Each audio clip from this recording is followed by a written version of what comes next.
Welcome to Keith and the Girl. I'm Keith Malley. You're seeing right now, it's Chu A Live Extravaganza featuring the Chat Pack. Take 1. You see it says. This is not take 4 or 5. We're not ripping our hair out or nothing. It's very exciting. So much to show you. It's our buddies Craig and Chris have been working behind the scenes, setting up lighting, setting up different angles, setting up fun shit you're going to hear. Got him! You're gonna Got love him! it. Oh, you're going to love it. We're promoting the Keith and the Girl VIP shows. If you go to keithandthegirl.com/VIP, you see what I'm talking about. But we're incorporating it with YouTube. If you see the tiers in YouTube you can join, you'll see the different fun things you get, different behind-the-scenes videos you'll get, and also a link that leads to the podcast of VIP material. Okay, so you'll see a link there in YouTube under a tier. I think this makes sense. And then you go to keithandthegirl.com/VIP. You put a code there. Whether you have VIP or you're new to it, you get a free month. I want people to check it out. I love what it's doing. Rod Morrow just did the Black Guy Who Tips. Or does that podcast, but he just did last week on Keith and the Girl. We showed that with an incorporation of the Diamond Dogs. I don't know. It's all very exciting. It's the 5th time I said this in the last 15 minutes, so I don't know if it makes sense, but I think it does. I believe it does. Let's introduce him right away. Here's our buddy, Newsy Chew. You got to know when to blow him, know when to choke him. Know when to F-U-C-K, and know when to come. You can never count your honeys. When you're not behind the paywall, there'll be time enough for counting. Next episode. Damn it. That was beautiful. I would have been faster on that cut of the two of us, but I was just leaning back and taking it in. Good to see you. Thank you for your patience. But Patience? What are you talking about? This is take 1. This is like the first time we're doing this, and it feels fresh and exciting and new. Chris behind the scenes is like, do you have a button in front of you that says, and I'm like, kill myself? But we're here. We're still excited. Do you think you're getting, like, did you think, hey, this is necessarily not, it's weird what people think behind a paywall means, by the way. But okay, do you think, like, hey, I really can't talk about who or where I'm fucking if this is some free promotion? Yeah, I may or may not have been doing a bunch of mushrooms over the last couple of weeks, and it may or may not be making me consider my life choices and other people's decisions, and they didn't opt in to be talked about on a podcast. Right. So the paywall definitely helps. Well, the wife didn't opt into you fucking their husband, but here we are. Right. Okay, great. Yes, of course. I'm asking. Oh, love that. Right. I mean, and I didn't have to agree or disagree to that. That's right. That's right. All right. So how you doing in general? And then we'll open up the show to what happened throughout the 2 decades of Keith and the Girl. What Newsy does is he takes a date, today, of course, and he'll go back to all the times we talked. We did a Keith and the Girl show on that date, again, in the last 2 decades. It's very exciting. But in general, how are you? Doing much better. I did find out that I did not flunk or fuck up my Carpenters Union interview. Okay. I, in fact, scored pretty high. Okay. They can't tell me my ranking right now, but they said there's a chance that people will rank higher than me, but not much. So I think I did pretty all right, all things considered. It's just dumb union stuff, red tape, and hopefully I should start seeing some work maybe the end of the summer. My dad recommended you see the head of construction. Have you thought of that? I love head, and if there is some to be given on construction, then I will be there. All right, and we got it out of him, folks. Oh, no! Other than that, let's see. I've been flagging on the set of The Mayor of Kingstown, Well, if anybody is aware of that. Oh, so it's a, Yeah. I see. So it's a movie, and you're the flag guy on the side of the road. It's a TV show. Yeah. It's a TV show on Netflix. Yeah, it's in the 3rd season, and I literally just tell people, no, you can't walk this way, the normal route that you take to go to lunch on this break where you only have so much time. Sorry, you have to reroute. Are you amazed that people don't understand that you're not the law and I really could walk right past you, and I have done it because I pay. They do it all the time. Yeah.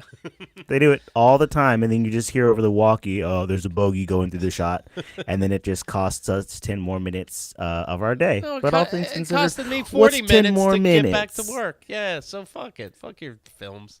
Yeah, I love it. Great, love it. Whatever, I'm still That's- getting paid the same either way. Thanks to me, you get paid overtime. Overtime, I love it. That's Last episode that we were on, I talked about some upcoming recommendations. I did Yes. end up seeing the movie Civil War. I fucking loved it. Okay. It's an Are you gonna watch A24 it movie. even though it's A24? Come on, you have to just keep watching. Is- What do you do anyways? You watch movies. Watch it. I'll watch it. Do they talk about, like, it's clear it's about Trump and Biden, for example? Not at all. Not Nope. at all?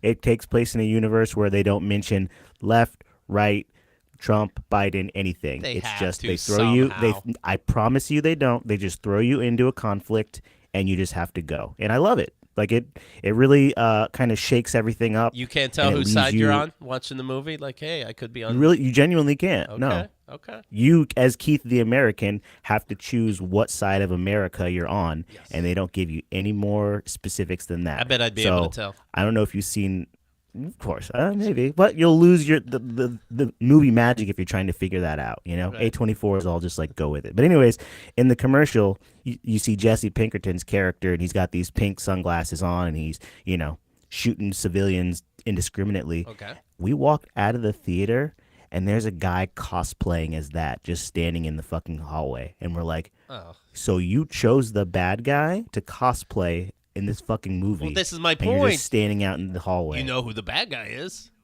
That side. Yes. Okay. Yes, and I would say it's still it's such a visceral movie. There's these moments of quiet, and then they just throw you in the middle of action, and you're like feeling it. It's a great fucking All right. movie. I'll see so it. yes, I'll see it. absolutely. It's a disease. And then you won't care about this, but the show Fallout was fucking great too. That's good. So it's mostly for people who like video games. But even if you didn't like video games, it's a good show. And that's the end of my recommendations because that's that. We had things to talk about. TV's the testing of movies. So if this is such a hit, they'll make a movie.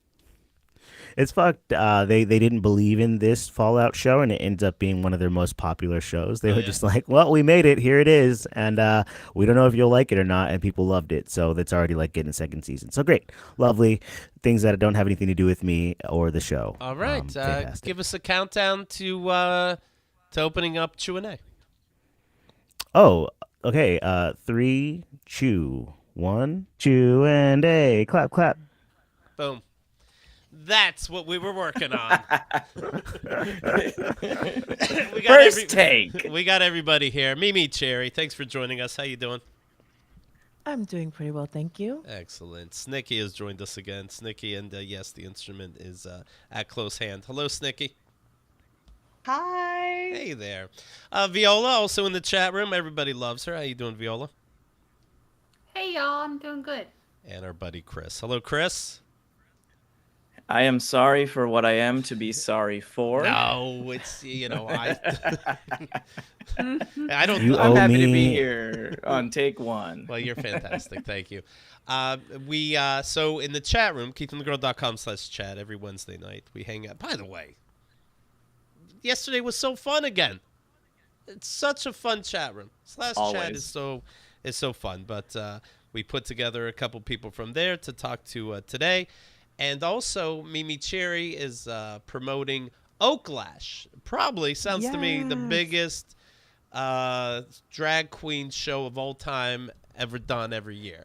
This is what it sounds like.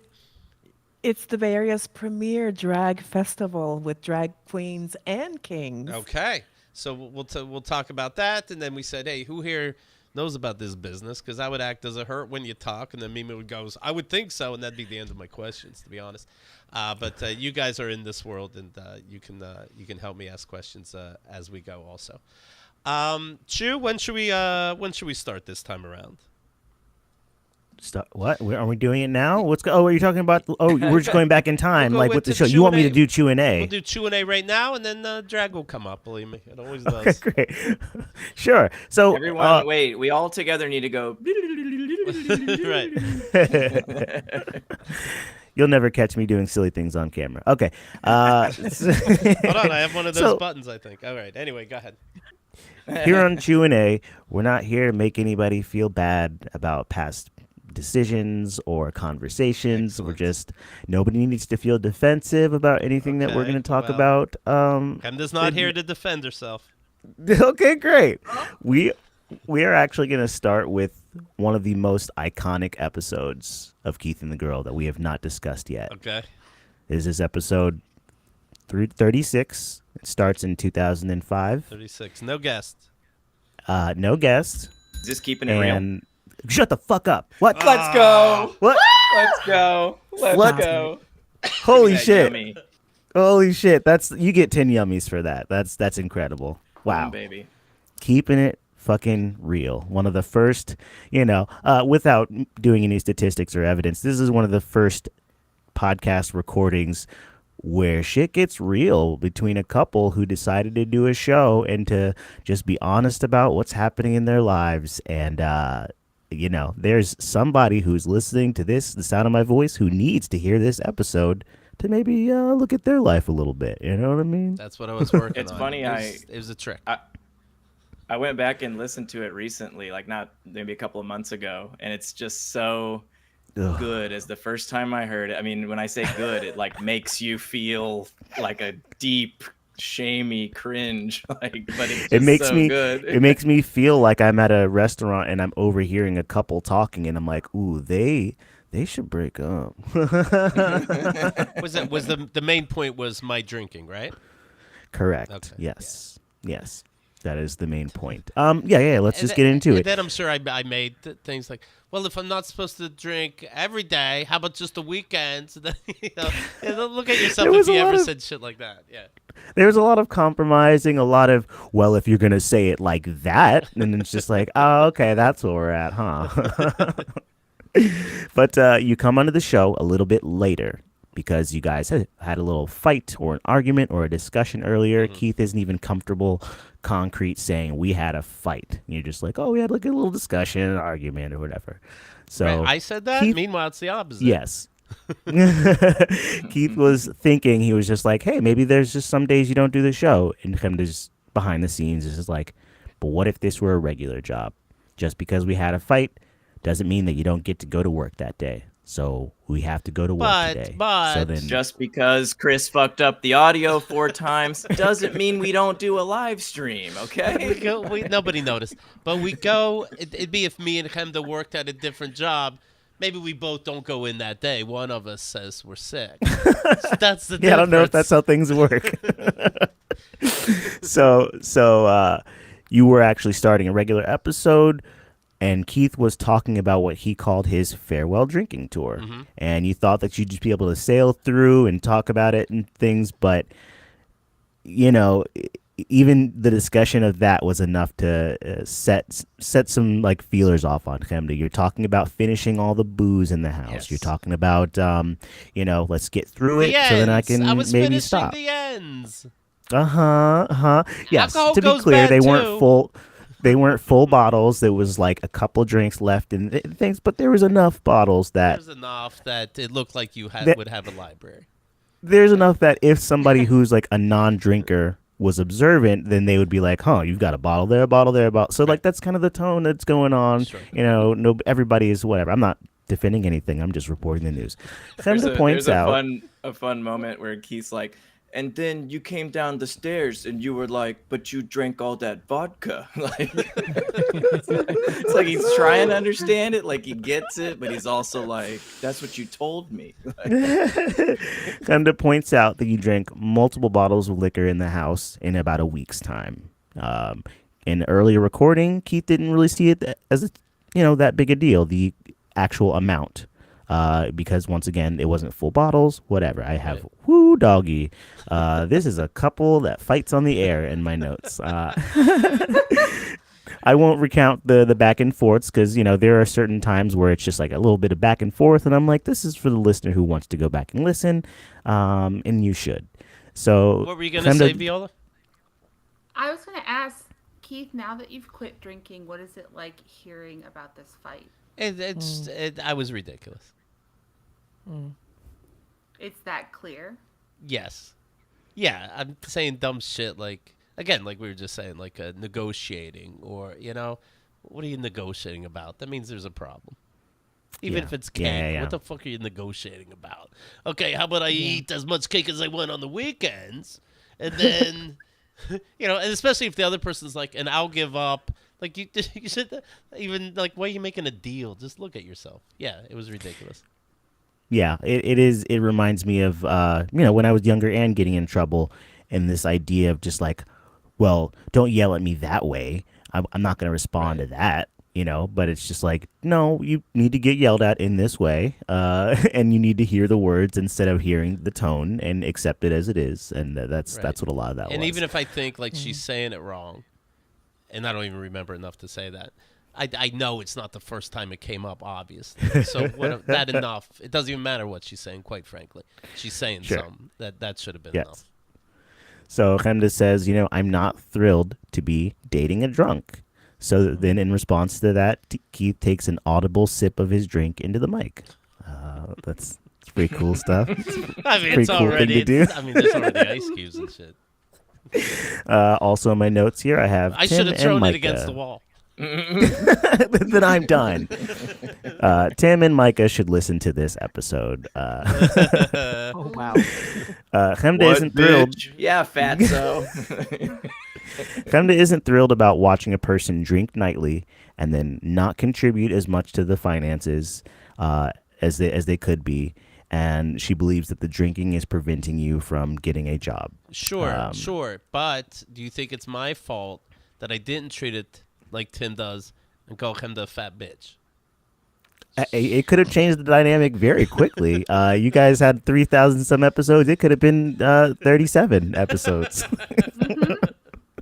That could have just been it. Yeah, you would have found a different girl. Tim has a way with words, I guess. It really does. And when he fucks, you don't have to worry about the comments right in his hand. It's so clean. What a clean, efficient method. So Keith agrees that he's not helping out as much as he could be, but you don't think that it's related to the drinking. And also, you guys just got a better clown booker, so like, look, things are fucking looking up. Like, what's the big deal? But Chemda does think it's all related. I really did sound like Tim. I was gonna ask, like the behind the scenes of this, and there was something like you all started to fight, and then didn't Keith? You were like, let's turn on the mics right now, or something, right? Wasn't that like I forget basically how this show happened?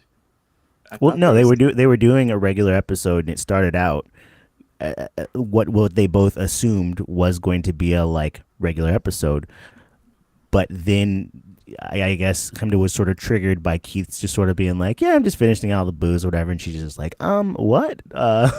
Let's talk about that. Then you paused, and then had a fight, and then decided to come back on after that.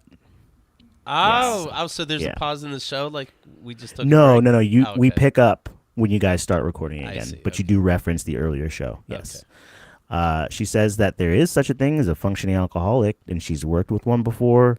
He did always show up to work, but he always showed up to work smelling like booze, and eventually he got fired. She expressed. I started hanging off car air fresheners. Love that. Yeah. New car smell on Keith.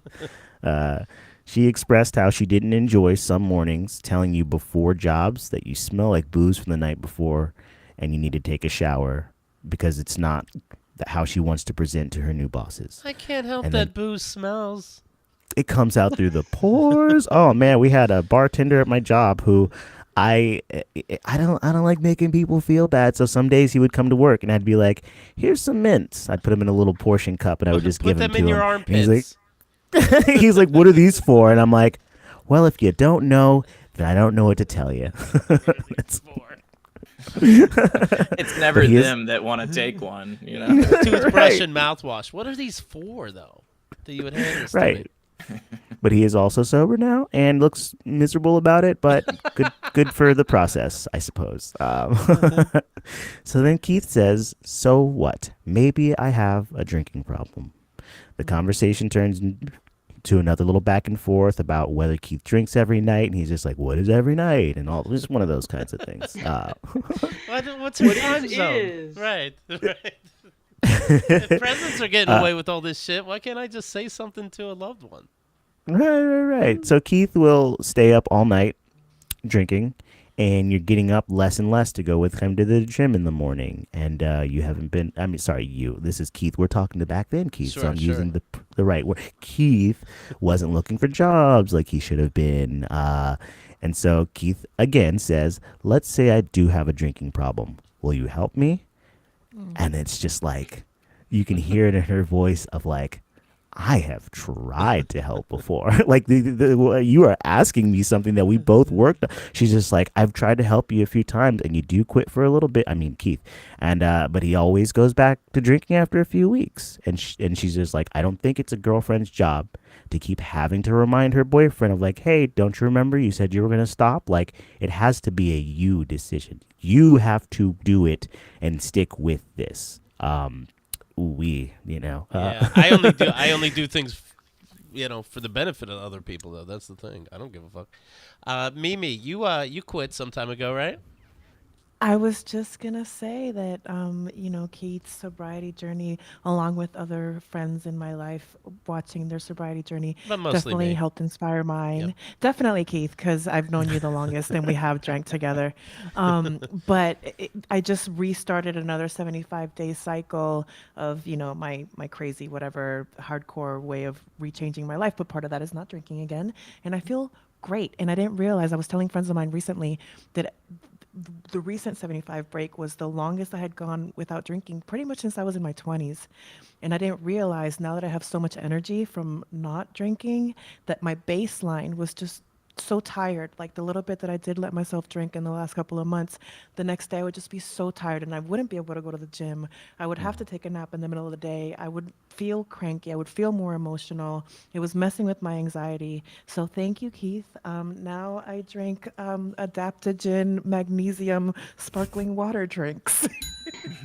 more battery drinks for everybody, I say.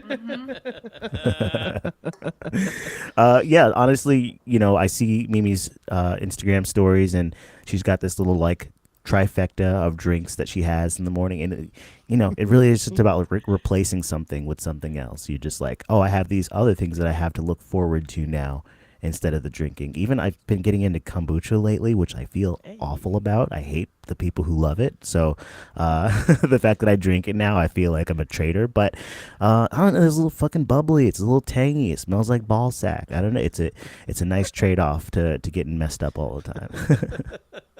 Instead of kombucha girl, you can be kombucha boy. What was that, Viola? We all deserve our little special treats That's right. as adults.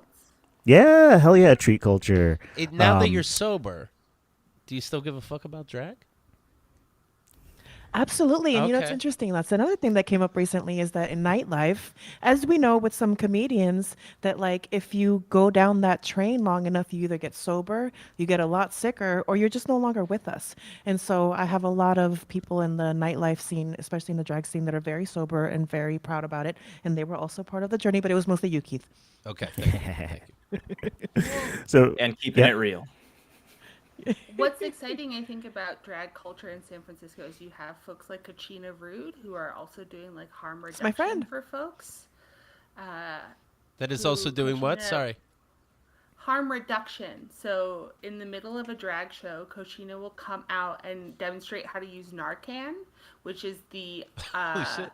opposite thing that like people give when they're overdosing on opioids, which is a huge problem with the fentanyl epidemic that's like sneaking into all sorts of other drugs. Right. And so she demonstrates how to use it. She gives them away for free. And so like it creates a much safer nightlife community, even though like people are still using. And when people can't stay sober, trying to stay safer while using is the best option. All right, look at this. I've seen the testimonials. I've seen people saying, thank you, Cochina, for teaching at Oasis how to administer Narcan. I saw somebody OD last night in the middle of the dance floor, and I saw them get, resuscitated. Basically, you get brought back to life. But you're telling, Wow. but here's what bothers me. My Dime. kids is trying to read a book, and a drag queen's got to kick the fucking door open, grab the book, and read it to them in their way. That's a little much, right? Can we admit that's a little much? So my kid's in the bathroom. You know how we'd all read on the toilet. And then as a drag queen, by your birthright, you could just open the window and yell at my kid. No. I agree, Keith. These drag queens with their capes and their tights. Wait, that's Superman. Hold on. And their wigs and their Batman, staffs. yeah. Oh no, that's the Catholic Church. Right. Oh man. So finishing up this first episode we have here, what I alluded to earlier is that Keith just seems to be stuck and hung up on the moments where Hemda will mention the drinking versus when she's passive aggressively talking about the drinking. There's just like, hey, I think this is a lot, and there is, oh, having another drink again. One of those gets a response, and one of those gets another response. I say that this episode is Katka worthy retroactively for keeping it the most real anybody can. I'd have to assume that it's Hall of Fame. that it's up there in. If you go to keithandthegirl.com/awards, you'll see all the award shows. And the first time we did one was about 3 years in, and we played some people. I'd be surprised if it wasn't in that. Has to be. And once again, this is nice that we aren't behind the paywall because everybody can be hearing this or whatever. But once again, if you think about, or if you even have the thoughts of maybe I am drinking too much, or oh, my partner is doing this, listen to this episode, listen to how it plays out, and then take that into account of 19 years later, seeing what that looks like. It's a journey. Right. Sometimes it takes a second. Sometimes the person, takes a little bit longer. You yourself might need to take a little bit longer. But hearing that is just kind of there's some truth in that in your life. And yeah. But Sure. also, if you want to keep drinking, keep fucking drinking. Who am I to tell you? Well, I'm just a gay guy on the internet. Whatever. Party. Somebody was so close, and then they're like, okay, I guess. Yeah, I'm not here to tell anybody how to do what. So yes, that was our first episode.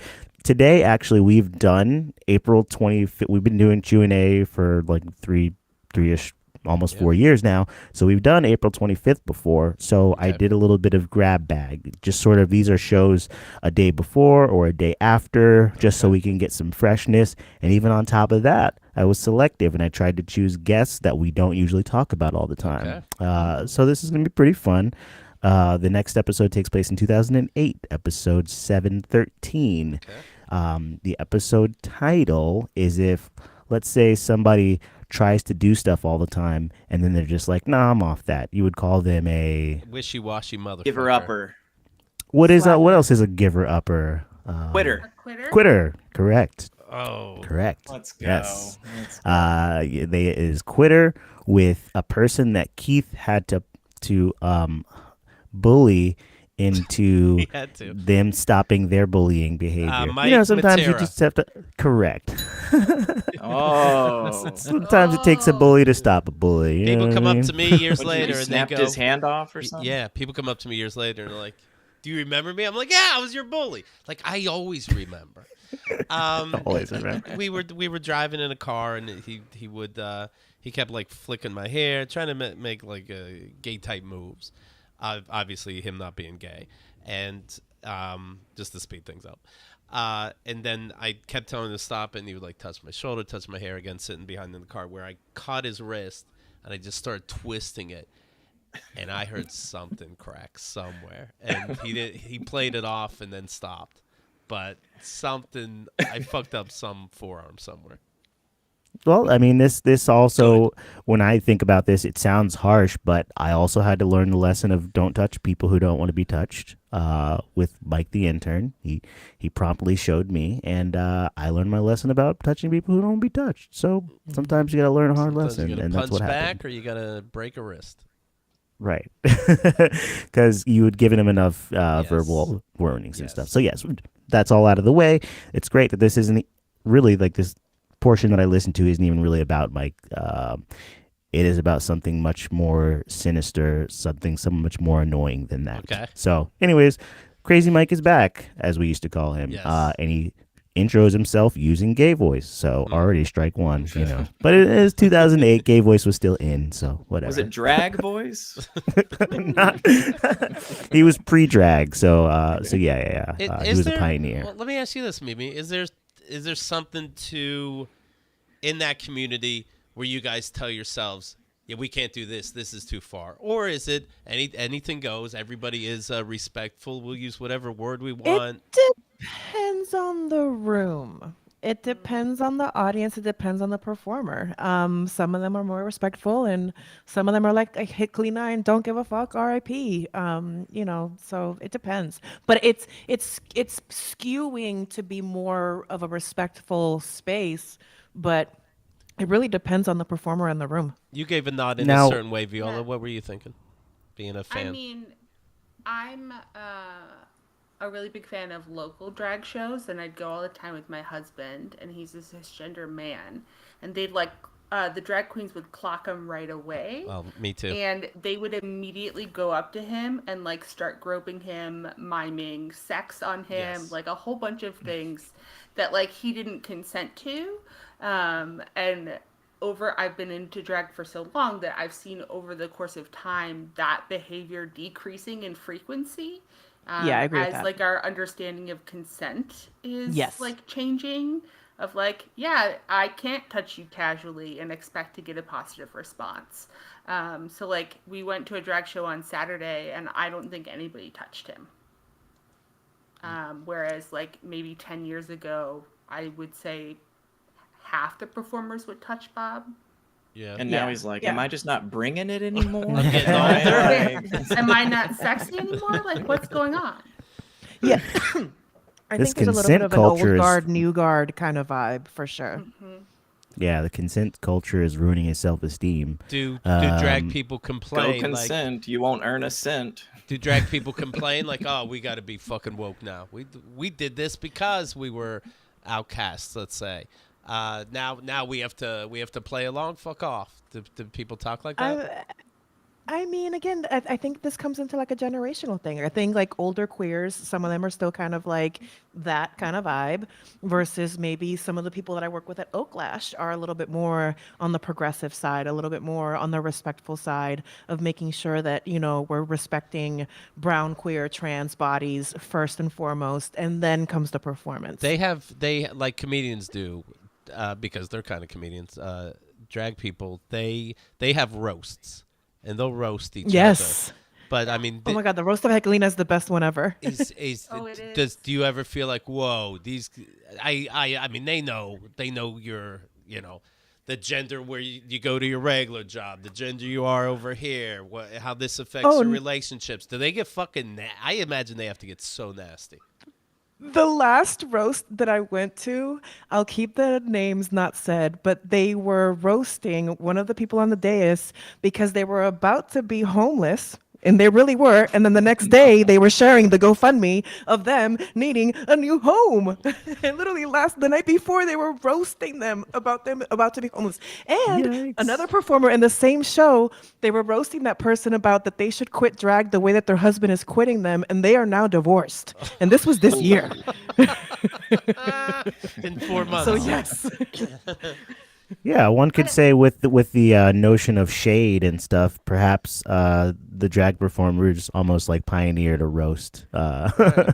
Well, there's 6 o'clock shade, and then there's We shade the ones we love. Yes. Yes.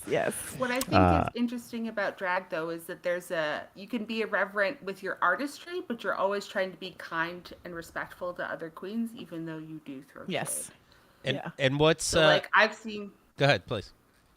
I've seen some like really offensive, like weird shit happen on stage, but I also have seen those same queens be like the nicest to other people or the first ones to create a fundraiser. A lot of drag queens are like the community glue of the local queer community. All Yeah. right. And what were you saying? What's a drag king? Are they all men in this, or is that a woman being a man?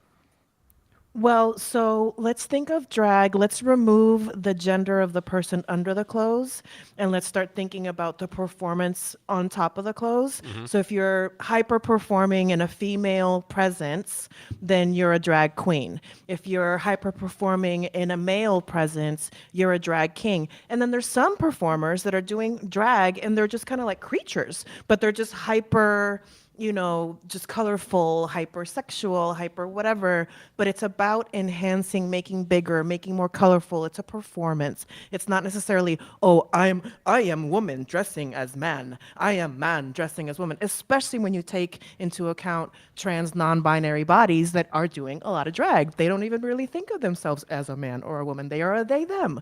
They are still a drag king or a drag queen when they're in that dress, in those heels, or in that suit where they carve in the fake beard. You know what I mean? That's what makes it a drag king, not that I'm a woman. It's the fact that I put on a beard and a suit. Is everybody fucking each other? Oh, there's a lot. It's like theater people. They're just theater people that are a little gayer and a little bit more colorful. All right, I got you. Newsy, please. Yeah, great. So yes, we used to call him Crazy Mike, but we should really start referring to him as Relatively Normal Mike. We'll get into that later. There was quite a bit of buzz from the show that happened yesterday, featuring everybody, Deuce and his wife Hadar. Yes. Stop it!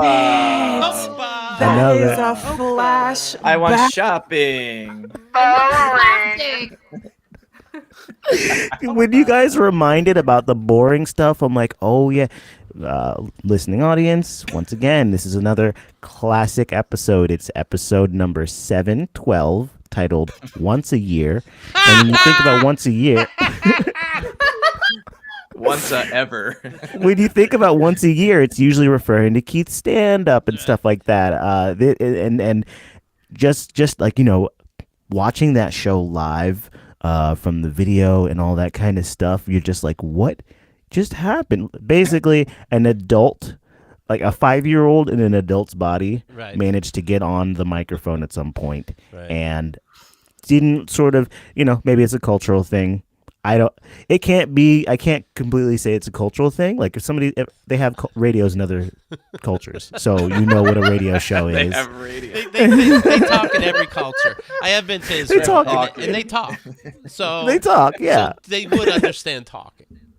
Right. Maybe this guest thought that you were more of like a morning zoo type place where you just get zany and your characters and stuff. Either way. But you don't, because your boyfriend was on the show multiple times. So what's happening. Right. So I know I'm jumping all over the place, but some of the listener feedback today about yesterday's show was, Chemda, there are me and 5 other people in the chat that will buy every piece of merchandise in the store if you punch this person in the face. Another feedback was, this is the most unlistenable show ever. I think I'll skip this episode. There's a lot of like, I got 5 minutes in and I have to skip. I'm so sorry.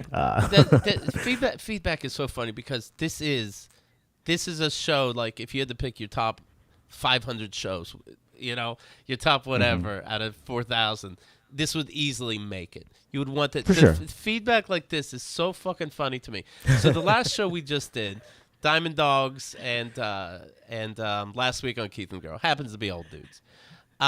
Here's something I'm reading on Reddit. Madam X wrote, now this just happened with the show with 4 dudes on it. I hope this show doesn't just turn into a bro fest. Keith is really good with news and movie reviews. I want more of that. He hopes, these stupid emails I get, he hopes that it's not a bro fest all the time. Never mind, which, jokingly we call season 2. It was mostly chicks. But okay, I hope it's now not a bro fest all the time. I hope Keith doesn't kick open my door and yell minimum rage at me. Well, he probably won't. Probably. Boy, the addition of Reddit to the comments has really just let some bottom feeders in, because before you would have to at least sign on to the forums and make an account and then do that. Now anybody can just be like, hey Reddit, boring, popa. These are the kinds of responses you're getting now. These are 2024 popas. IVEO 83 says, yeah, like responding, like this makes sense. He was looking for replacement for months. I wish he was looking for a replacement co-host for months, or maybe he has been. Then Duck Dynasty Hater wrote, he's been working on fart sounds to elevate the show. Then somebody else wrote, that's what the show is missing, 1990s shock jock humor. And then IVEO rates back, palm face emoji.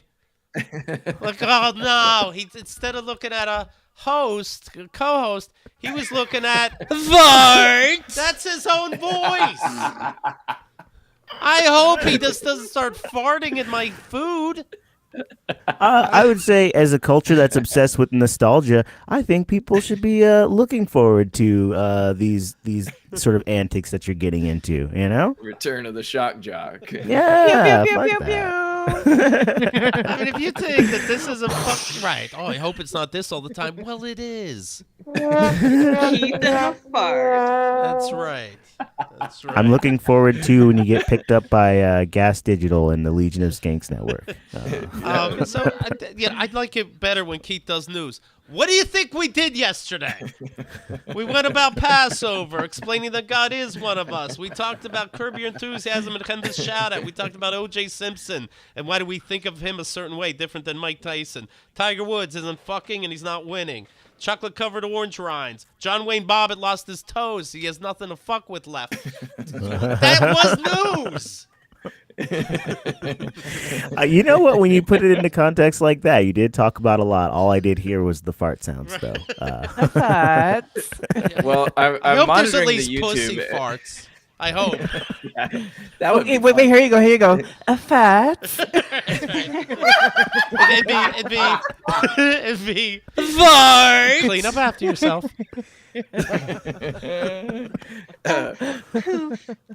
Yeah. Right. Not that I know for sure, but I'll take your word for it. Well, in an effort to be even more meta, Bucho is chiming in on the live Yes, YouTube thank you. stream. Yes. I just hope KTG doesn't turn into Keith reading feedback from people saying they hope what KTG doesn't turn into. So, He just created a wormhole on the internet. Holy shit.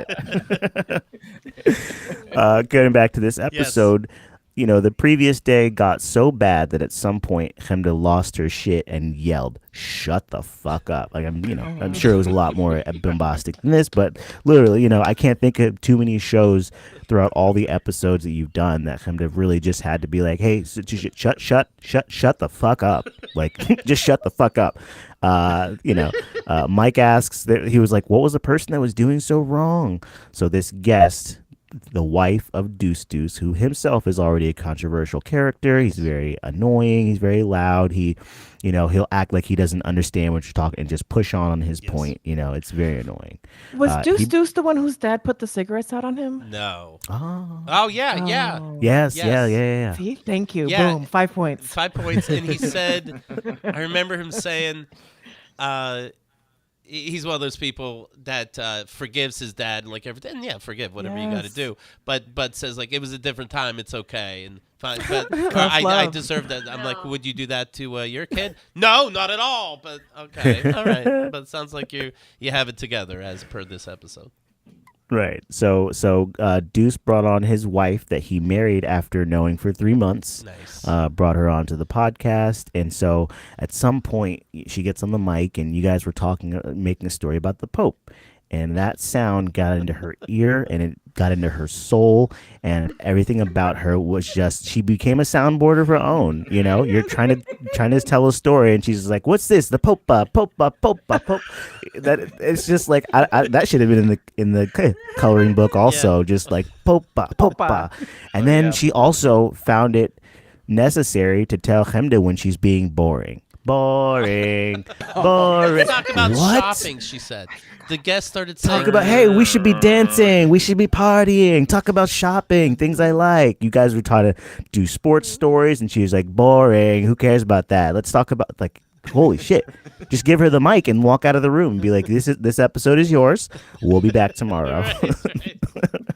There was did we just mention this the other day?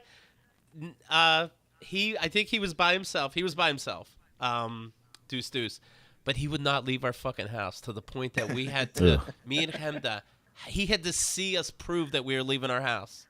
Ugh. We started walking, then we go, oh, we have to go this way. I don't know how he didn't follow us there. We walked around our own house and went back in. You have to climb in from the balcony. Yeah. Set the house on fire. We So know these some people. What people- subway are you taking? When can this end? Say that. Some people were attacking Chemda on the forums, saying, the way that she treats Deuce Deuce is fucked up. But they were also defending McNally in the same breath. So it's like, oh, well, Yeah. I don't have to listen to what you're saying. Well, then. people I just don't like have to take saying this serious. shit. People love saying You're shit. just saying shit. IVEO and whoever this person was so long ago. What are you even typing? Look at it. Like before you hit enter, look at it. Go, I wrote that. Look at it. You know, A over the palm years, face I've learned. emoji is that you're like, a palm face emoji will be good because that means he should have been looking for a host and not two fart sounds over 4 months. I've learned that posting the first thing in the day is not good for me. Usually the first thing that I will go to respond to is usually just me having to expel whatever poison had been building up while I slept. Right. And a lot of times if I can type something out and then delete it and just be like, I actually didn't even need to send that. I just needed to get the poison out, and I can get over this feeling and stuff. And I don't think a lot of people are even doing half that amount of work, you know? Right. So yeah, people didn't like that she's offending him. I have you know how I deal with people? I have a sign on like a top of a door frame, and it says "fuck you," and I touch it every morning like I'm a football player going onto the field, and that's me letting everybody know "fuck you," and then I don't get to type people personally. Right. A lot of times on the show, people don't like when Chemda, the guest is being unfair to her, and then she's not just backing down and taking it. Whenever she's like defending herself, she gets a lot of people just being like, why can't you just make nice? Why can't you just, do all that kind of stuff? People So get she wasn't confused, taking that. right? People get confused by whoever's louder or making a reaction. Chemda had to say, "Shut the fuck up." Now all of a sudden, she's the bad person.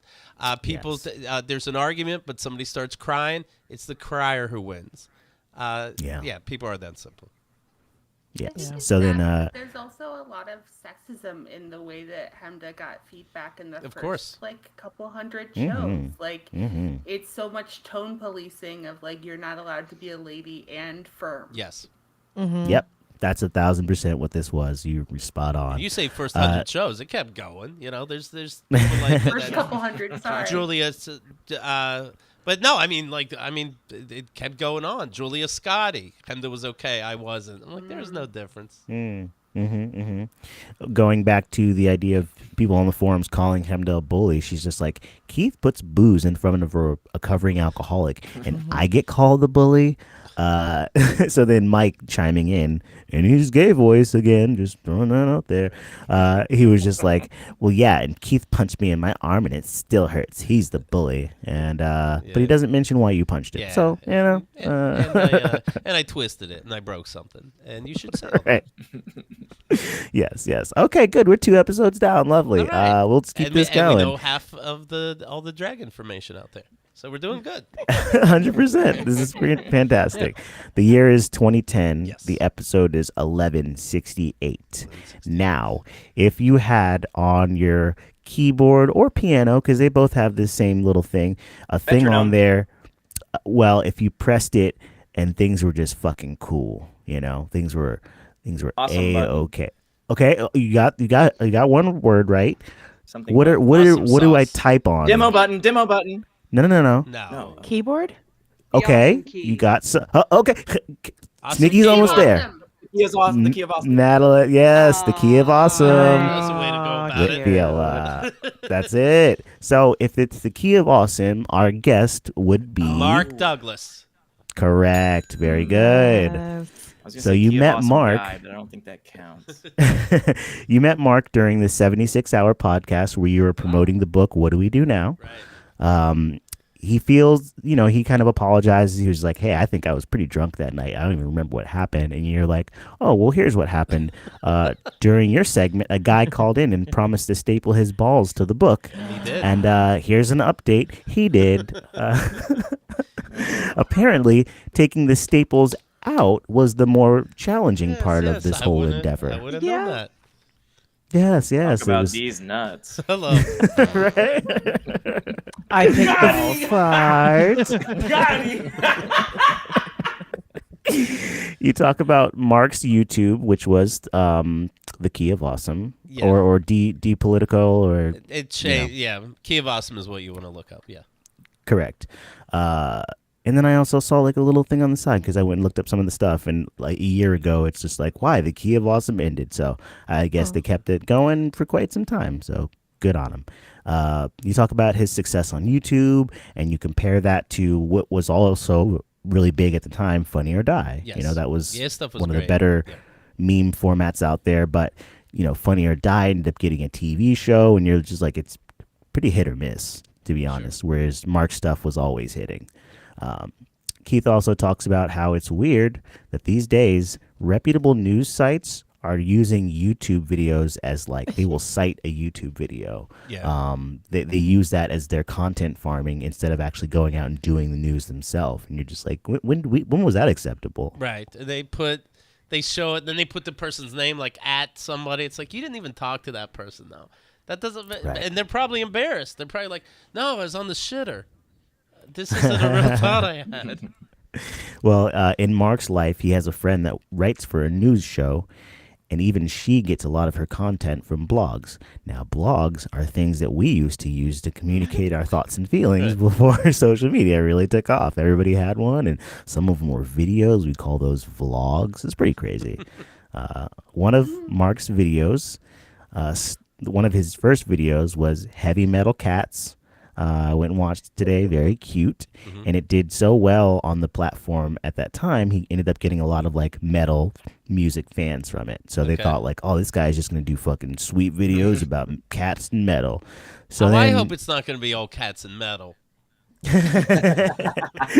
so then, you know, Mark being a music person, he's very musically inclined. They did like a Lady Gaga style video, and that got like exponentially more views than the metal one did. So his boss was just like, hey, let's do more of this shit because this is what's selling. Let's do pop stuff. Let's do, you know, like I said, popular music. And so they ended up doing a couple of Justin Bieber videos. And throughout all that, they kept on getting comments from metal fans who were just like, what the fuck is this shit? What You is should be it? doing We can't figure it out. We can't figure out what the fuck it is. You brought this up fairly recently. It's so funny to me when we did live stuff through the Keith and the Girl app, and you could chat through the app as you're waiting on your phone, and so I just play music. And an example was what was Dave it? Matthews Dave Band. Matthews. Dave Matthews, and they type. This dude types, "I don't like Dave Matthews. What is this?" It's like, well, that's why my app can't be free, I guess. Like, what do you think it could be? So right now, you probably think it's a radio show. But you keep typing, I said I don't like Dave Matthews. Well, it's not John's radio station. We're doing something. And also, when you call like you know, back in the day, you'd call the radio. Is that how you call the radio? Hey, I don't like the song that you're playing right now. Please change it. No, you wait till the song is over to get a request in, and that's not even what this is. This guy's in his car driving like, stop. I don't like that one. I bet people did call in halfway through a song to say, please stop playing this. Sure, of course, absolutely. I'm just calling back. It's still playing. Well, it's Saint Agata Davida. It's going to take a minute. A little note that I have for myself. This did lead me to look up the original Keyboard Cat video, and I watched that like a few times. And it's so good. If I could get an audio sound tattooed on me, it would be the Keyboard Cat song. I really couldn't get enough of that shit. So it's so funny because this is during a time when Chemda said, "Who's Justin Bieber again?" And I was just like, there was a time in which we didn't know who Justin Bieber was. Yeah. What? Even Hamda didn't know. When very true. When Chemda didn't know, he'd probably been doing music for at least a few years, but she's just like, "Who's that one again? Is that like the kid that sounds like a kid?" And she, you know, goes into a little song and stuff like that. But it was just very cute. Earlier, Chemda mentioned that Ray DeVito, comedian who hosted a show Sacapuntas, where they would show music videos, they would introduce the audience to all kinds of people. Ray DeVito had played one of Mark's videos at Sacapuntas, and so then that reminded Mark. He was just like, "Oh, actually, I was just recently on a show with Ray." So he goes into the story talking about it, And Chemda says, God, I hope nobody starts a story with me the way you just started your story with Ray, of like, I love Ray, you know? It's usually everybody's got something to say about our buddy Ray, you know? Labrador retriever of a person, you know? Also, that branding, calling your show Sacapuntas, aka pencil sharpener in Spanish. Yes, makes yeah, sense. that's not gonna. It was confusing to everybody involved. I promise you. It was meta somehow, ironic, something. So then, you know, basically what happened was Ray This show's called DeVito. The Sharpest Tool in the Shed. Honestly, so basically what happened is Ray DeVito would go to introduce Mark, who's coming onto the show, Sacapuntas, but then he would basically give away all of his punchlines in his introduction, which is.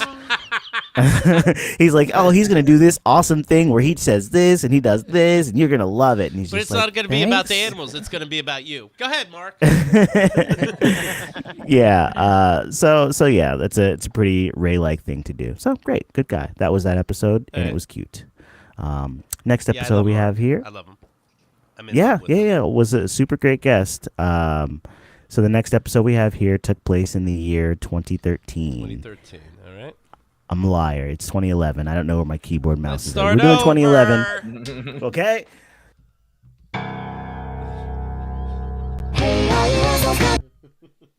Chu A, Rebellion. clap, clap. Clap, clap. That was the director's thing. Clap, clap. We're starting over. 2011, episode 1373. Yes. Now, if you were... Okay, maybe you'll get this or whatever. This is a brand of poppers Something of like... Hush, if rush. you're- Scorpion?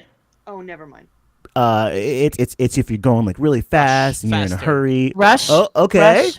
Now, what if you had 3 of those? What would you call Triple that? rush. Triple rush? Triple rush. Chris got it I first. doubt it. Triple rush. That's true. Check the tape. That.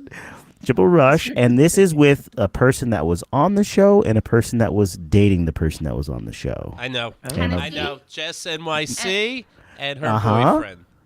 Correct, Oh. Dylan. Dylan. Nobody's gonna remember that. Yes. So Dylan. good job, Jess NYC and Dylan.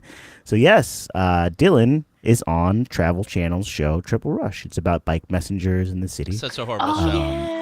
I remember that That's so one. funny considering like your energy on this. You're just like, this is a fucking great show. You had seen one episode. I love the idea and that we know somebody on it and it's Yes. going to be the life of a fucking bike messenger. But Yes. it really made bike messengers, the more I watched, like assholes. They do show how they use the sidewalk when they want, and it's your Yeah. fault when they fuck up and all this stuff.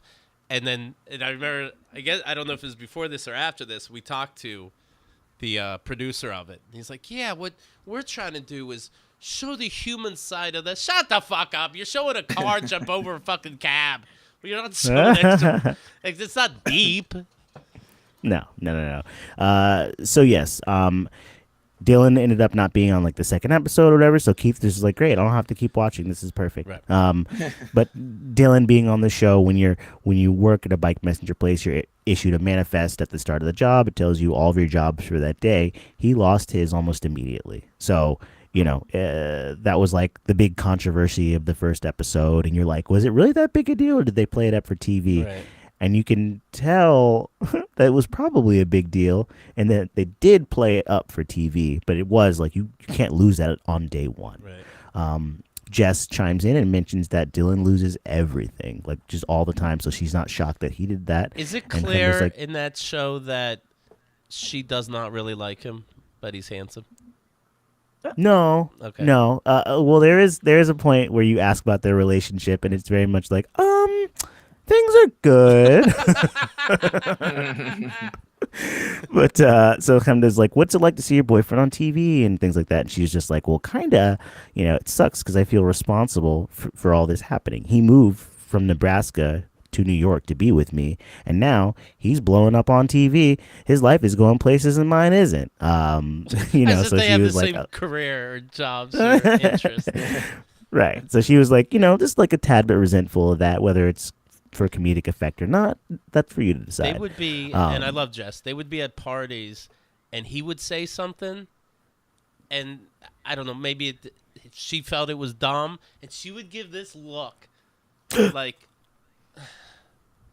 here he goes again. And we're like, okay, but we're part of this.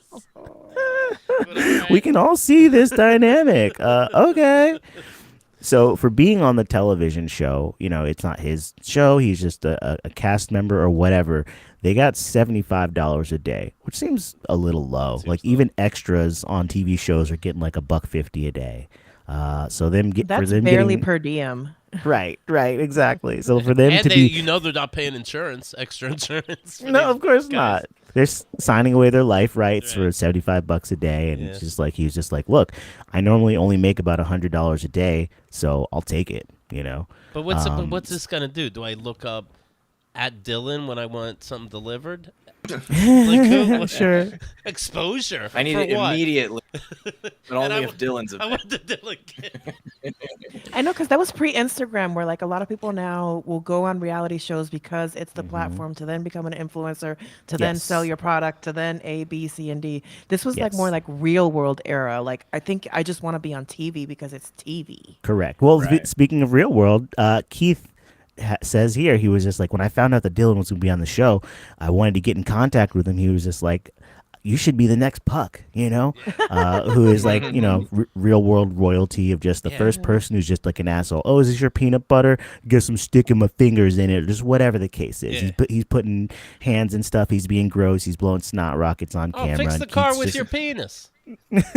Don't blur it. And so Keith's natural advice is lean into that. Do that more. But Chemda, who was watching Bad Girls Club at the time, is just like, I kind of see what you're saying. The person who is willing to do the most gets the most screen time. So if you're willing to be that guy, you could get all the screen time that you want. But, he was still just trying to make it through the day. That is true. For our Drag Race fans, there was a queen named Silky Nutmeg Ganache, and like her whole fucking shtick was literally like, I am gonna be the most insane person in every scene, and the camera will not be able to stop looking at me the whole time. Love some Silky. I was ready to go. I was prepared to do so. It sounded like you said, Mimi, like, what pronouns would you use? You use what they present. So in general, the way I'm thinking drag queens, they present female. Do I say they just in case, or do I say she because you're a she I'm seeing? If you're seeing a she and they're performing, right, then, you can say she. They is pretty safe.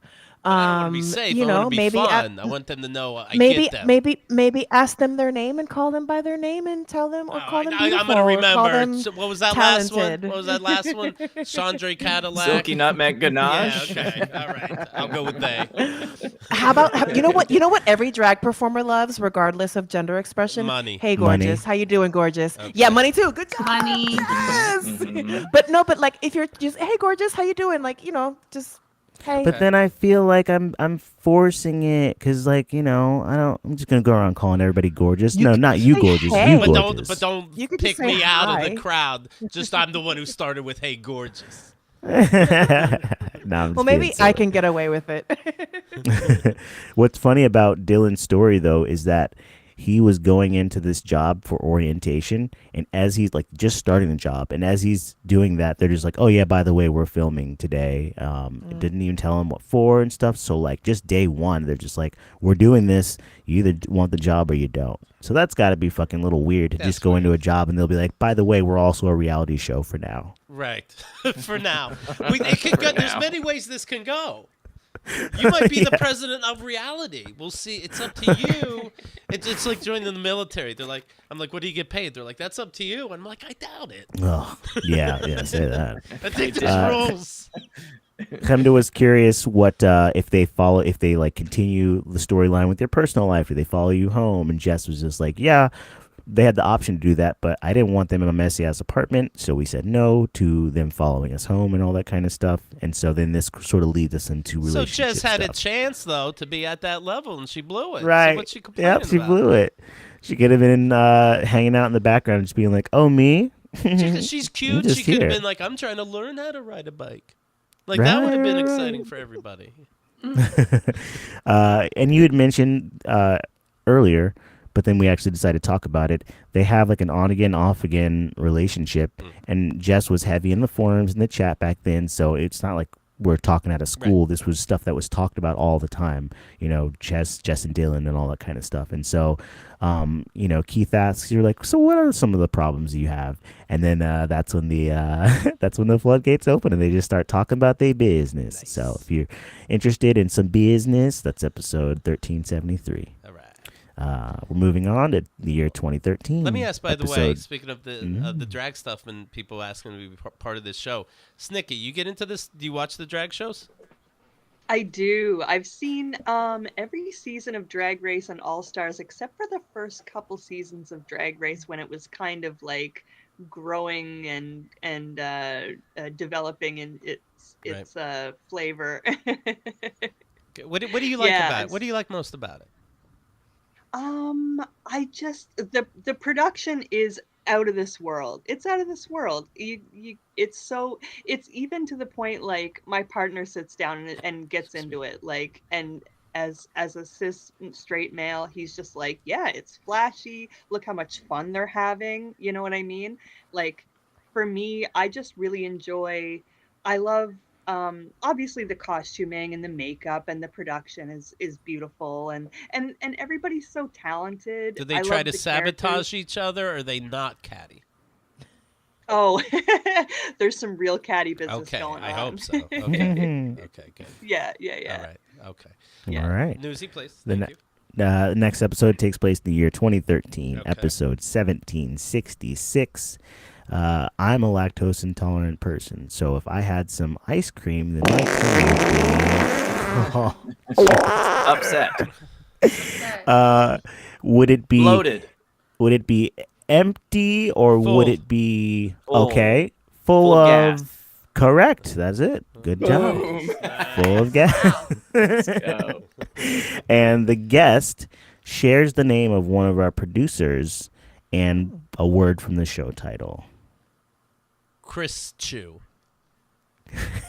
That's exactly right. It's not Chris. It's Craig Extravaganza. Craig Fullbelly of Craig Gas. Craig, congratulations. You got it. Right. Full of Gas with Craig Gas. So Keith is continuing to celebrate his birthday with today's guest. Oh, happy birthday. Craig Gas is an excellent impressionist. Yes. He also, like Keith, loves a perfect impression. As an impressionist, he doesn't mind when his friends put him on the spot. He's like, hey, do this. And he's just like, great. I love to perform. I'll give it to you all the time. When Keith is listening to like somebody do impressions specifically, he'll sort of like turn his head away from the TV so that he can't see the person, and he tries to like imagine like, oh, does it still sound the same? And you'll do that back and forth, almost like taking 3D glasses on and off during a movie, you know, just to like, I just need to see how it works. So you'll do that with impressionists sometimes. And this guest says that even when he's like doing a radio show, oftentimes the hosts have to like look away. They're like, this is freaking me out. Yeah, I thought Tracy Morgan was in the building. And then he does a Tracy Morgan impression. Pretty good. It's weird how the impressionist also, like, to find the voice, you have to change your cheeks and your throat. But when they start to look like them, you're like, what the fuck? He puts on like really fast black face and he takes it off for the impression. Yeah. So talking about how he gets into the actual impression, Craig says, you know, instead of just thinking about the voice, he'll think about the person and their mannerisms and all that kind of space to get into the right headspace more than the voice. Then he does a Tom Arnold impression. Congratulations. He's working on his Mark Wahlberg, which kind of just sounds like a guy who's always out of breath. So another good impression there. He's actually been doing voices for Family Guy lately, and they found him on YouTube. So that's fucking cool, you know, to get like a really upgrade job like that. He does a lot of Al Pacino on Family Guy. Right. Gene Simmons so he actually is a go-to of his. Lars, I believe, from Metallica. This is Gene Simmons from Kiss. Look at that. That was a new button. We need the Brolo doing his peanut butter cup motherfucker stuff as one of the buttons. Peanut buttery goodness, bitch. Yeah, I like that. Part of a balanced breakfast, motherfucker. Right. So the first time that he went on set for Family Guy, he was recording with Seth MacFarlane, and in his head, he was just like, I'm gonna do this job so well that me and Seth are gonna be hanging out. We're gonna be pals. Right. He does the job, and so then he's basically just standing around like, huh? And Seth's just like, all right, cool, thanks. We're finished. And then he just kind of hangs out. He's like, so you want to go hang out? And Seth's like, no, I have work to do. Thank you. Bye-bye. So that's got to be a little bit of like, just like, oh yeah, you're right. I am just here hired for a job. Right. Now, the interesting part of this episode is when he just completely pivots from what you were talking about, and he's just like, hey, me and Chemda just remembered that we already knew each other actually from Surf Reality. And Craig is convinced that they had sex. And Chemda is not convinced. There was a window. He remembers her place, your old place. It had a window, right? And he's not joking. He's not joking. Afterwards, he acted like, yeah, it was good radio, though, right? After, like, Chemda says for the third time, we didn't fuck, right? He's like, good radio, right? Like, yeah, I still don't think you know, and you definitely weren't joking. And it really rubbed Chemda the wrong way. Yeah. And I get why. But, yeah, it was such weird forcing that it is why he hasn't been back on. Easily. Yeah, I believe it. 100% believe it. Yeah, nice impressions. You also did an impression of a weirdo, and we won't be asking you back. Thank you. The next episode skips a couple of years, takes place in 2017, episode 2615. Okay. Now, with the show title, you don't have to necessarily know Pokemon to know Pikachu. The mechanics, right? If I had an acid type Pokemon and I just wanted to do a basic move, I would say that's stupid. If I was commanding that person, I would say do it. Use fog cloud, poison cloud. Acid shot. You're almost there, Viola. It's alliteration. So it's acid attack. Oh my god. We got there. Viola. Hey, Viola, acid 5 attack. Points. With somebody that we don't remember, Greg Lindahl. Yeah. Nice guy. Grant Lindahl. Yeah, the guy that did the Hello Pillow. He was really okay. And then I said something controversial, and now look at it. So Keith opens up the show reading a letter from a listener. It's more alliteration. That was fucking me up. The writer writes in, and they were recently going through some hard times in their life. And so a friend reached out and was just like, hey, you should listen to Keith and the Girl. It helped me when I was going through my divorce. Okay. He says, this is his recommendation. In no time, you'll want to punch Keith. On the second episode, you'll want to yell at him with the girl. And then by the third episode, you'll be all in and you'll love it all. And, he's just like, while I never found myself hating Keith or wanting to punch him, I do yell at the show from time to time, and it's been a really good time for me and helped me out a lot. Now, there's a blurb. You'll want to punch this motherfucker in the face. I've yelled at the show. For sure. Yeah. Well, like I said, I shouldn't respond first thing in the morning sometimes. That's all. Chemda met Grant on a comedy show where he was on acid. So, of course, it's not hard enough to come up with a set. You also have to be on acid and survive and get through that. I like him to just saw someone on acid and said, you want to be on the show? Of course, yes. You're killing it. This year for 420, which we didn't even really talk about, but I didn't smoke weed, obviously, because I'm trying to be a union boy. So this is the first 420 in like decades that I haven't done anything. Womp womp. Congrats. Thank you. Yeah, very congrats on what you said at the beginning with your successes. Very much. Appreciate it. Yeah, I'll be a construction man eventually. So Chemda, who smokes weed regularly, is just like, yes, I get it. 420, why would this be any different? I smoke weed all the time. So this year, she's decided to do acid for a second time. She did it once, and she had like a glorious time. She's like, this is going to be great. So she goes through and describes the process of the getting it, and then the instructions that she was given and all this stuff. And long story short, Set even and after setting. Set and setting. set and setting, even after 2 hits, it never it never took hold. She just took 2 pieces of paper and nothing happened. Oh, here's the you know? thing. She's just eating paper. No, you have to get special acid is on the paper. Right. That was really amateur That's what move, she couldn't honestly. understand. Why I was fucked up. Stick to smoking weed, you know?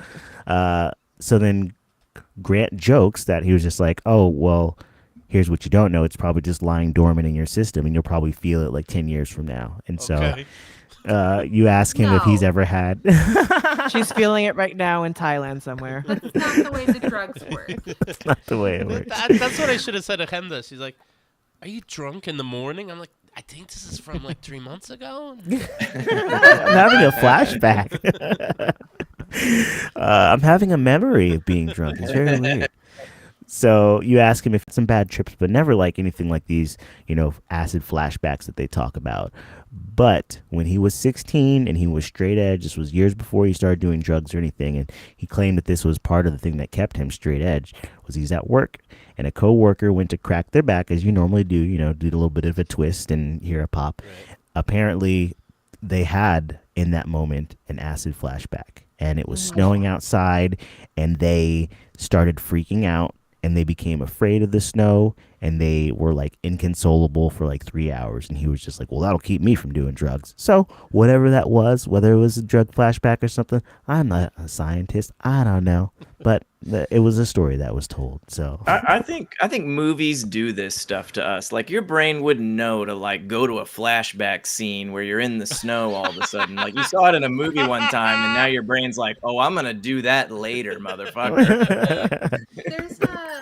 There's a certain amount of after effects that can happen from psychedelics, but those aren't, like these like momentary, like all of a sudden I'm fully in it kind of shifts. They're more perceptual changes. So like you'll see trails for the rest of your life if you do too much acid. My brother was doing so much ecstasy when he was in high school or getting like toward that end of the age. He was like, I'm starting to see permanent light trails and things like that. And even when I pass lights on the highway and stuff, I'll see permanent light trails in my eyes. So he immediately like joined the military and changed his life around. we don't use lights. And for joining the military, So we went for giant flashes and bangs. And that should calm down. Vision look fucked up. Right. And for all of his, joining the military, he ended up in Iraq during, the Iraq War. And then when he got home, a week later, his apartment was leveled by Hurricane Katrina. Oh, so, Jesus. Great time by everybody. Great time had by all. He was trying to it was a tough time. Yeah. Right. He left his post, his original post. So, some show notes for the rest of this show. Keith masturbates on weed gummies. I assume you had a good time. It was probably not a bad time. Probably not a bad time. Chemda went on a journey to procure her Conjure 1 album from a record store. It was like record day, and she was just like, great, I'm going to go CERN that. Oh, you do? You got the vinyl? I have it on my wall. It's on my wall, yeah. That's incredible. Well, listeners out there, if you're not familiar with what I'm talking about, look up Conjure 1. I think it's like a desert scene. You'll see Chemda's name somewhere in there. Listen to that shit. It kind of looks like Dune. Have a nice day. Exactly. Oh, very on brand, very on topic. Right. But the music's good. It's not boring like I have to assume Dune is. Right. Dune was amazing. Like I have to assume. Like he has to assume, yeah. I mean, I didn't not enjoy Dune, but I also didn't not fall asleep in both of those. So I don't know. It's just Again, more it's a very calm movie. Yeah, I need I need a calm movie. Yeah, about space Place to stay awake. Yeah, absolutely. So more show notes here. Keith did cryotherapy with his wife at the time. Yes. Do you recommend? We broke up right after. There you go. Don't ever have me do this Cryotherapy's shit. out.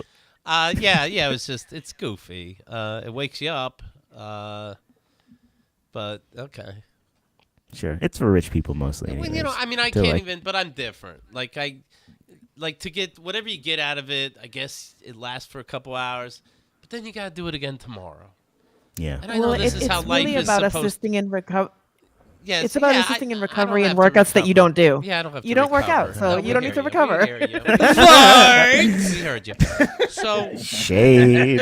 The only other Uh, time I think it would be useful is in the southern summer, where it Sure. feels Yes. like it Woo. would be like pulling something frozen out of the freezer, and you Well, could Keith has a do method of cool that things. already. It's called chili the old dogs. chili dogs. How could I have forgotten? You put them. You put those pads in the freezer, and then you put them on your feet when you That's record a it. show when you're stressed out and hot. Yeah, the chili Just dogs. get chili dogs. It's the budget cryotherapy. But I was gonna say, Wasn't like there- even like a massage. Of course, I love a massage, but then a couple hours later, you're like, well, now I need a massage. Don't even get me You involved should in that last world. longer than that. Keith's got a hyper body. You Yeah. would understand. And then you talked about sort of some of the custom drinks that you served on this past April 15th. You know, the orange fuck you Yes. and the Hulk juice Oh, and those kinds of yeah. things. Those are good. Yes. So someone's got to find a mocktail version of those drinks. You know what I mean? Maybe not. Mountain Dew Maybe and maybe we Orange just leave them in the I past. think it's called The soda. orange frig off. Right. The mocktail of the orange fuck you is just orange soda. That's it. It's called Fresca. Right. Yeah, I love it. I didn't put any booze in it. Fuck you. That's $8. The next episode takes place in 2018, Yes. episode 2851. 51, yeah. Man, this title is just one word. It's the person who does killing. Murderer. Murderer. Correct. That's it, Keith. Now you got it. Hey. And I this feel like that was a is tie, but sure. We'll check the tape. We'll check the tape. Check the tape. this is YouTube. with Send it back, and YouTube. maybe You can go check. Right. maybe we'll Keith start is the over. only one that'll guess this, but this is with the mental happiness happy hour, mental therapy Yeah. happy hour guy. Oh, we're naming the guy? Happy hour. Yeah, we're naming the guy. Who's that? Anybody got it? What'd you say, Viola? I just said the name of the show. Yeah. Oh, okay. Yeah, I fucked that all up. Paul Gilmartin. Paul We all knew Gilmartin. that. You could have gave us Paul a clue. Gilmartin. Come on, I could A have given you a fish clue. has a Steve. Gil. Right. It's kind of like Lori Kill, but it's Gil. Right. Keith and Chemda are still in Hollyweed, California. Yes. You are at the Starburns Studios, Yes. and Chemda's loving the vibe of LA. She's just like, I can't figure out between recreational weed and all this good weather why everybody here seems to be in a bad mood and honking their horns like crazy. She's just like, you have sunshine and you have weed. Quite literally, what else do you need? So, Chemda was a guest on the Mental Illness Happy Hour, and she did a cry. You know, it was a pretty impactful Yeah, episode. She's talking about some stuff. Save it for Keith and the girl, but sometimes she'll go on somebody else's show and just cry. Those tears are actually licensed to Keith and the girl. I don't know what's And happening. then, like 2 hours later, I need to cry again. Like, come on. What is it? That's why I don't even bother. Keith wasn't invited on, and he feels some kind of way about that. But we'll talk about that a little later. Paul says that the reason that people in LA aren't smiling is because their dream of making it is slowly being crushed, and they just have to deal with that reality on a regular basis. No, they're Maybe just you don't- hungry. That'll do it to you too. LA, the city of hangry, is what they call Exactly. it. Yeah. Are there weight things? Well, I mean, there's weight things with everything, but in the drag community, do they have to worry about starving themselves and shit, or is the beauty I am who I am, plus extra makeup? I mean, again, I think the Bay Area is definitely very everybody's beautiful. I think maybe in LA it's a little bit more. You got to be a little bit of a bobblehead doll. It just depends on. But it's just like anything. It's all subjective. I think on RuPaul's Drag Race, that's been a common criticism of the people who get yeah. positive feedback. They all tend to be for the looks that they put on, they tend to be really stick thin, very classically model-esque kind of figures.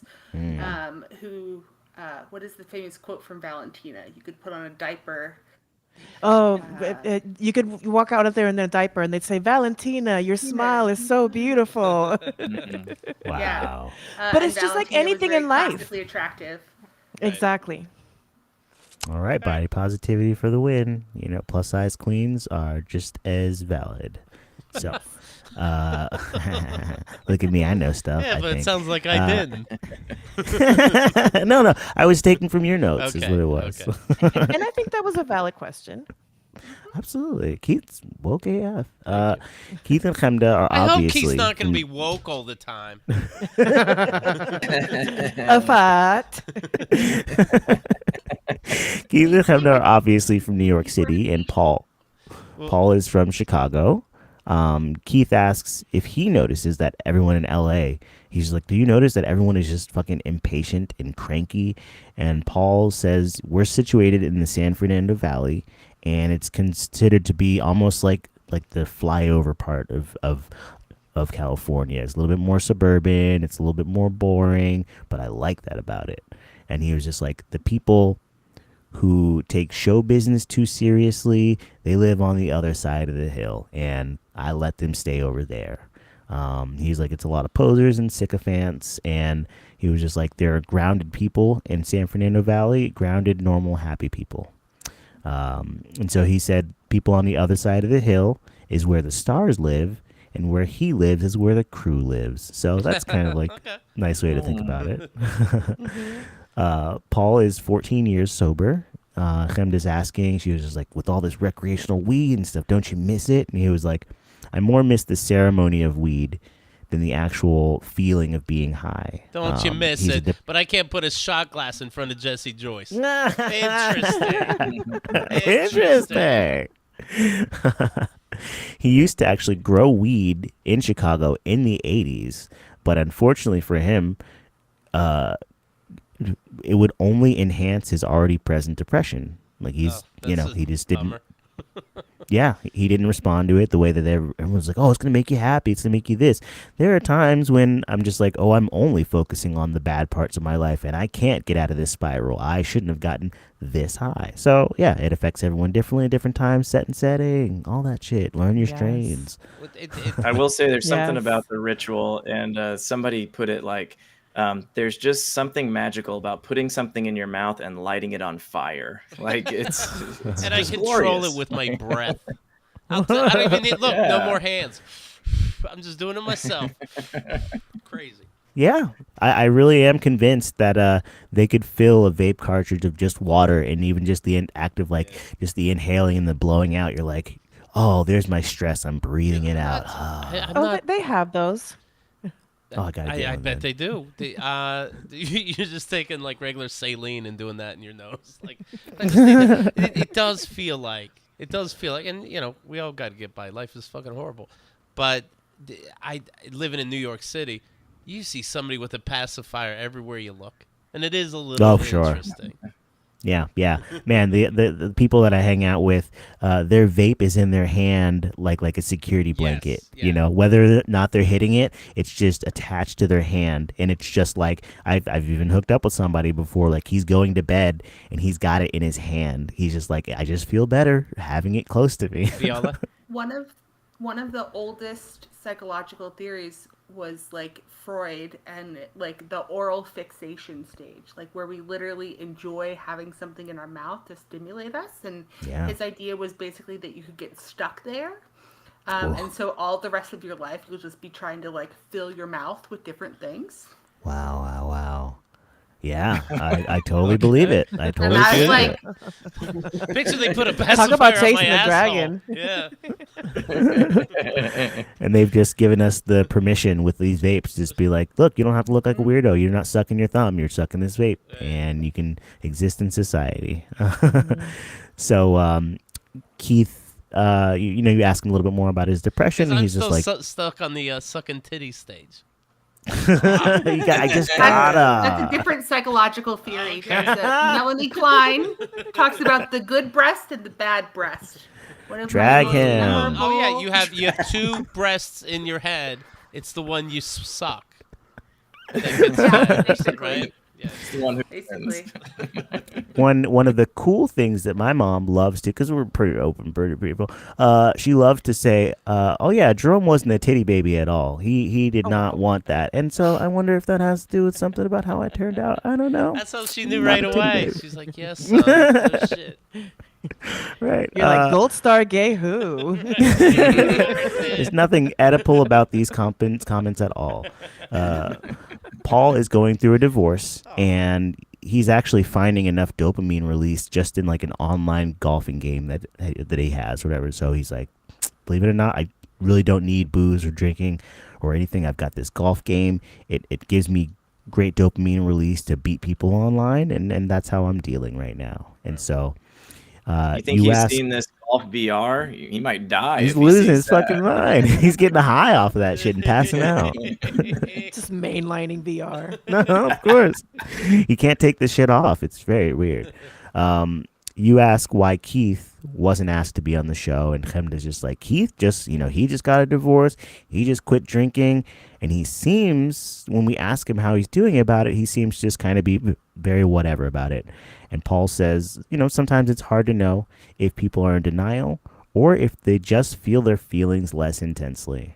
Like it doesn't have to be that he's lying about it. Maybe he's just not a person that needs to like overly express what he's going through. So I know I'm not lying about it, of course, but I do feel feelings in that, people were nervous. Apparently, Craig and Chris were nervous what it's going to be like to work with Keith behind the scenes doing this shit. And they reported in the chat like, hey, happy to report a joy in a goddamn dream. So my point is, I think I do jump on the feelings. You've heard me rant about way too many things who gives a fuck about. And then I swear that's it. And I think people think there must be more for that to be there in the first place. Well, he continues his diagnosis after Chemda's is like, come on, look in his eyes. Tell me if you see any feelings behind those eyes. And so Paul says, he was like, I do see feelings, but I also see a wall. And this wall allows him to function. And because of the way he functions through life, it's worked for him. And he's just like, why fuck with what works? And he was just like, you don't fuck with it until you find yourself standing on the edge on a bridge or in the fetal position, and that's when you know that there's something to work on. But for now, if it's working, that's working. So yeah, He's okay. Yeah, but that's what I was gonna say. That's the case for all of us, isn't it? Like we're doing what's working until we're at one of those points, and then we think about changing something up. Like, yeah, I find myself saying, somebody asked me if I, I'm ever just like so mad or whatever, or if, how's my life going or whatever. I'm like, my life is great until it's not. I don't know. Things are good until something bad happens, and then I deal with it, and then it usually goes back to status quo. So that's how I am. Well, Chemda has OMAD in the different categories, a physical plank to get your body moving, and then, contact somebody, write about your gratitude, everything for a literal minute. And it seemed most people's problem was the meditation minute. And I'm like, really? That's the easiest fucking one. Don't think. So I don't know what's going on either. Yes. The next year here is 2019. We're getting toward the end. Okay. Episode 3064. 3064. The show title is A Strain of Weed That Has the Girl's Name in it. Chem Dog. That's Chris, Chem Dog. And the guest shares the first name of the magician who likes to insert himself into the business of the show. Max. Max. Okay, so Max is the first name. Yeah. And the last name is I can say this. It's a common Jewish last name, starts with a C. Max Kaju. There are brothers who do movies, and they go Max by Cohen. the Max Cohen. That's it. Got him. Got him. So, Max is married to Vicky Cooperman, Yes. who is at least 7 years older than him. So, good job, you. Nice. That's right. Nice. Nice. Real nice. You ask, what are the things you like about this relationship with her? He likes that she knows what she wants. He found dating younger people didn't necessarily already always know this, but she's got her shit figured out and she knows what she wants out of life, and he's very attracted to that. Yes. She takes care of business. Yeah. And he's gotten better in his life at things like that because of her. So it's like Okay. mutually beneficial to be around somebody who's just like, I want to do this, I'm going to do this, and he's benefiting from And that. he has sex sometimes. Yes, it feels like Hemda's a little like, you can tell that she's like a little fishing for some answers here in this episode. She's just like, come on, in what way are you sort of dating your mom? I know that she's angling it there somehow, and he's just like, well, I see what you're saying, but my mom moves to the world in a completely different way than Vicky. I see why you would think that or whatever, but no, I get different energies from them, and I'm thankful for that. You ask, who's the messier of the two? They're both kind of messy. He'll leave like water glasses on the bedside table at night, and that is enough to drive Vicky nuts. However, they'll be hanging out. She'll have dinner. She'll go watch TV on the couch and then go straight to bed, leaving her stuff on the table. And so Chemdes is like, how doesn't X equal fucking what? Like, you're mad about the water, but you're going to leave your dinner plate on the table and stuff? None of it makes sense. The water's on my nightstand. That's on our dinner table. Say that. But who knows how these things end up working. So Chemda asked Keith, you were like, do you know why that would make somebody mad? And you're like, yeah, I don't know. And so Max says, well, it mostly makes her mad when I'm about to leave for the day. I've got all my stuff ready. I'm about to leave for work for the day. And then she'll say, look, Max, the cup fairy is here to magically take your cups away. And so Chemda's just like, oh, so you're doing the Keith method, which is to be passive aggressive until you get a divorce. Oh, really? That's the Chemda method, saying, oh, look who's drinking again. Oh, interesting how the worm has turned. Huh? The worm has turned. Keith, oh boy. Keith used to take pictures of the open cabinets in his house and send them to his wife and say, oh, look, we have ghosts. Or like, call the police, someone broke in. And to that, I say, I would have said, lose my number. I would have just been like, absolutely lose my number. This is my address, yeah. Right. No wonder the dad emails weren't that much of a shock. So he didn't get rid of the ghost. He got rid of the wife, is what you guys concluded. Keith, how are your cabinets? Honest to God, closed, everyone. The tightest cabinets this side of the Mississippi. Towels just are closed hung Don't all up. the even time. open them. There's no happiness, but towels are hung up, drawers are closed. Zero joy in my life, but so tidy. So Chemda asks, what their argument style is like, and it's pretty much he agrees that he probably said or did something idiotic, and he's able to move on from there. He's just like, oh yeah, I probably did say that, and you're right. But he also agrees that he'll probably die of a heart attack because of all the rage he's suppressed over his entire life. So Wow. You pick your fights and your battles, and I guess. Is this me or him? This is him. This is Okay. Max. Anyone Okay. checked on him? Okay, good. Yeah, right. Let's do a quick Google. Divorced, you don't say. So then, kind of asked about kids. He says that he could go either way, but Vicky is a firm no, and her resolve gets stronger every time she hangs out with somebody who has kids. So it's just like, yeah, doubling down on this no kids thing. And later on in the I would episode, put in like joke kids that are like, kicking dogs and shit. Be like, oh, you saw that? Yeah, probably no kids. no kids. And then later on in the episode, apparently they talk about going to sex clubs and things like that. So, it started out a That'd be little interesting, yeah. lukewarm, but I think it gets a little spicier later. Yeah. Next episode is in 2020, episode 3260. 260. This is okay. So the guest is he does voices on Bob's Burgers.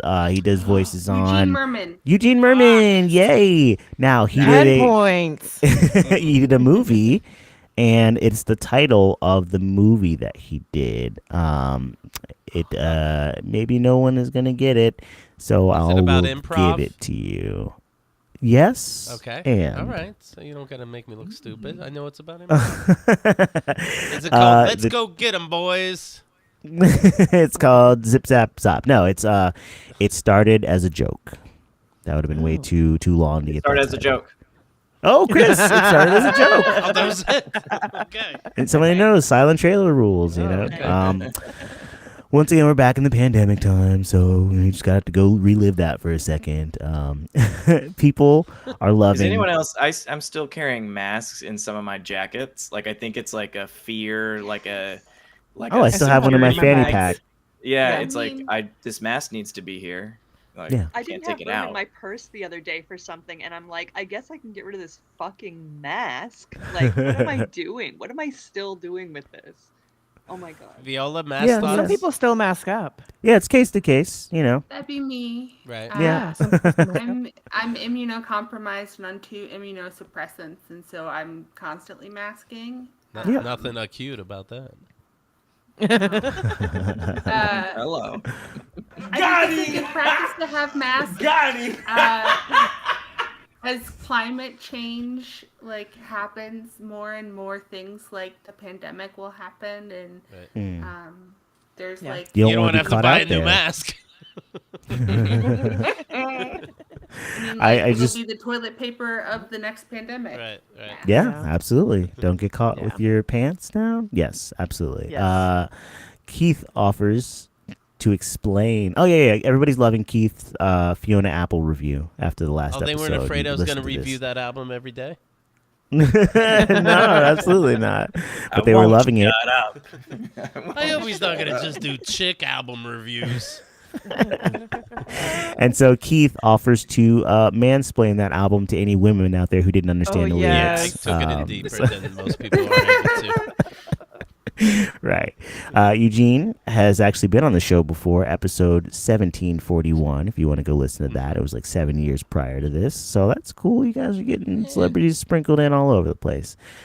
You start off with COVID news. The last time that you reported in New York City, there were 36,000 deaths. Now they're up to 50,000 deaths. Jeez. Cool story, bro.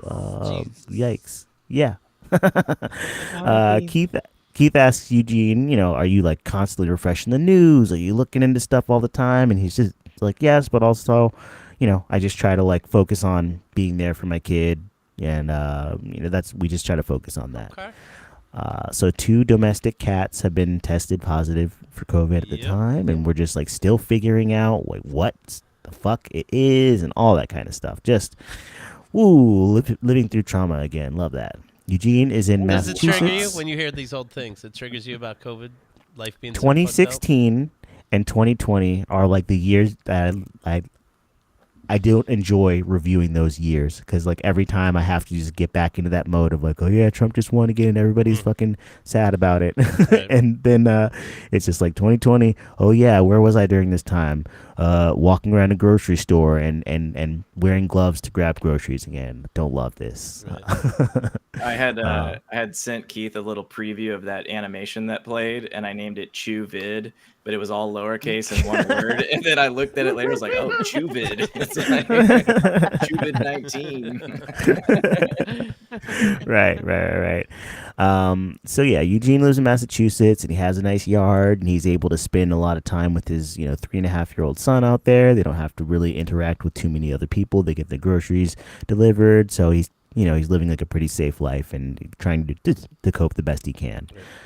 Keith's girlfriend's son is having to do virtual learning, and half the time instead of doing that, they're on YouTube or all this other stuff. So people are also dealing with this, having to be teachers at home or having to stay on top of your kids, making sure they're doing the work on top of you doing your own job and worrying about this virus. The whole So, thing fucked up Kyle's kids so much, and I don't even know not about alone. math or science, but relating to people and being cooped up, and I mean, who the fuck yeah. knows? I don't know the control of them, what they would have been, but they got a little fucked up those years. yeah, Well, it's yeah. like, so yeah, I work in education, so it's like there's like this wave of like COVID of like, and it's so funny, like there's like the seniors like got out, but then like their whole college careers like all fucked, and the professors are like they're weird or whatever. But then like the kids that were like kindergartners and especially first graders that got it the most, those are like those formative learning to read years. Right. And so like that's so impactful. And it's like you had a home where like your parents could continue to like read to you and kind of shoulder that burden, like you're probably going to be okay. But like if your parents were having to go out and be essential workers and all of this, like you probably didn't get what you needed. And so now like there's a big, there's just these gaps and these catch-ups that are having to happen, and it's going to be These this kids can wave only that's speak in felt. emojis, and just they only straight write up. papers in emojis. Seriously, like I was talking, I'm in education as well. I'm in higher education, and so now we're having the first Got class of 'em. freshmen who were fully. I mean, my job isn't better than Chris's. I just work in a It's just different age better group. education. It's higher. We just call it Um, higher. we call it better not and lower. less than. I'm in the ivory Fancier. tower. Yeah. The first class of freshmen that was like totally online for all of their high school career, and I was talking to someone today that they don't even know how to take notes in class in person because they've never had to do that before. Yeah, don't you just tell Siri record all, and then you have Chat GPT transcribe, and it's just like, why do stuff? I have all this stuff to do it for me. I don't have to remember. I've never had to remember a phone number. That's funny. Like what lives they live, Meanwhile, I had phone numbers memorized by the dial tones. I'm like, oh yeah, John is do do do do do do do do do do instead of actually the numbers. Like it was just that intense.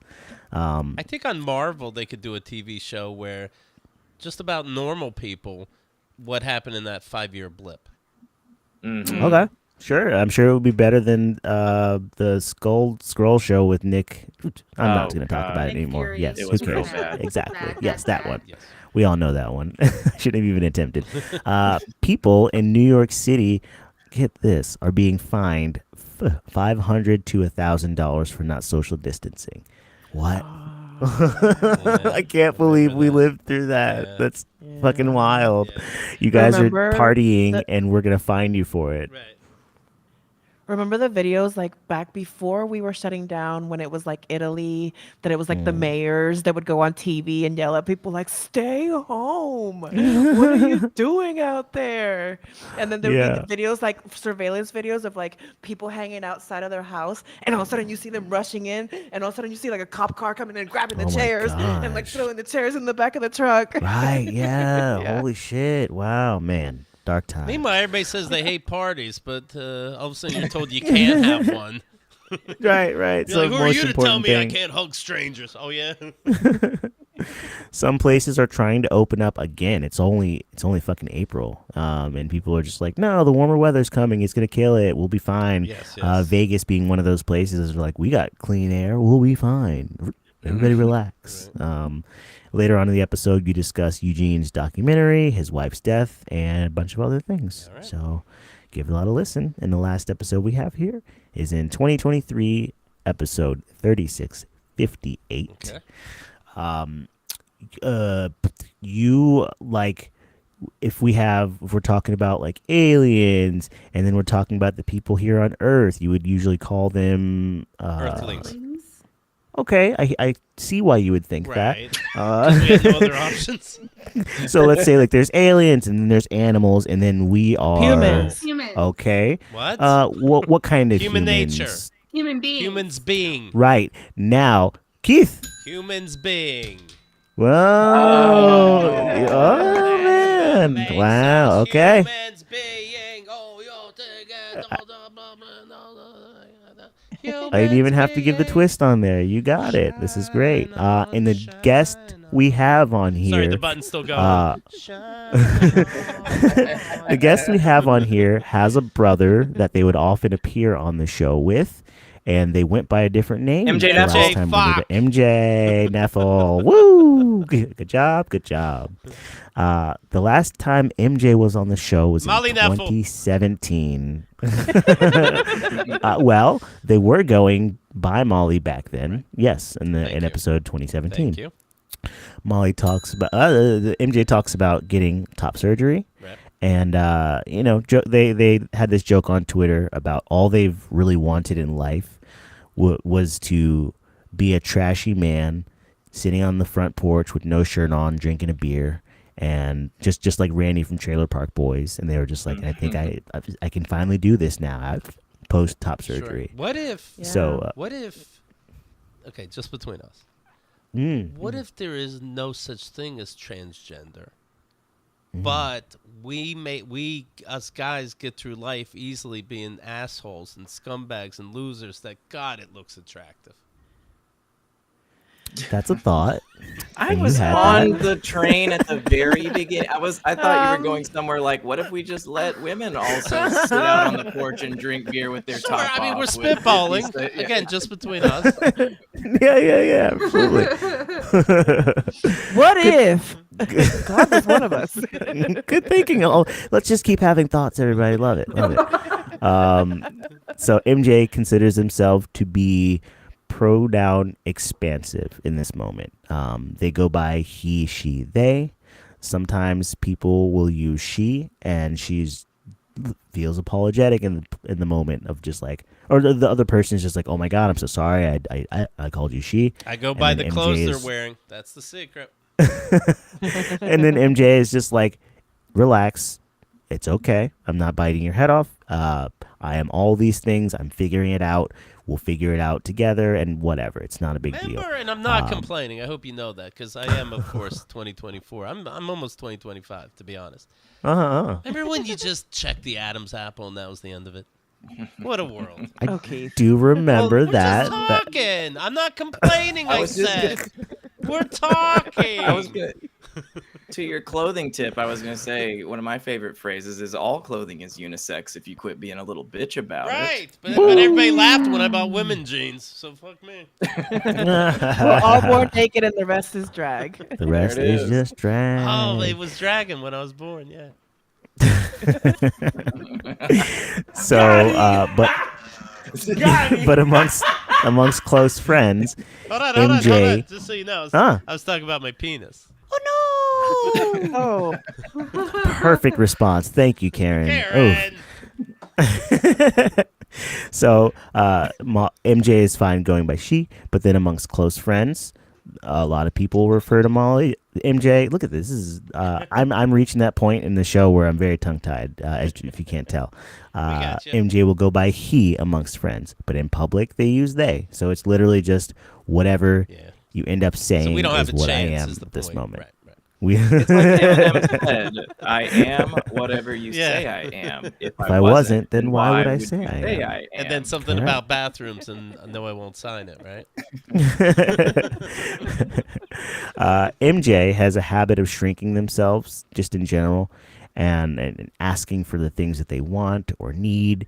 So part of the pronouns thing is just a part of the journey, and remembering to want to ask for these things is also something that MJ has to remember of like, oh yes, I would like to be referred to as these things, but also, like I said, we're just on this journey together. Chemda talked about her ex, who came out as trans early into the relationship. And so sometimes Hennessy would correct people when they were having conversations. And then sometimes Hennessy would just be like, oh, it's fine. It's whatever. But then then they get home, they would say to Chemda, like, why didn't she correct that person? So it could be pretty frustrating trying to do the right thing. You know, you're damned if you do, you're damned if you don't. Help the sometimes. people that seem like they're asking. I ask somebody their name, and they're like, however you want to pronounce it. I'm like, well, this isn't helping me, and that can't be true. Yeah. I want to They're pronounce making it the effort. gin and orange juice. Yes, Viola?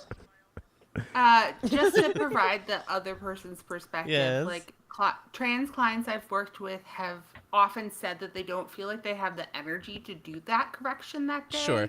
Just like folks who are marginalized, like don't have the energy to like Oh, yeah. engage in that education, and Yeah. yeah.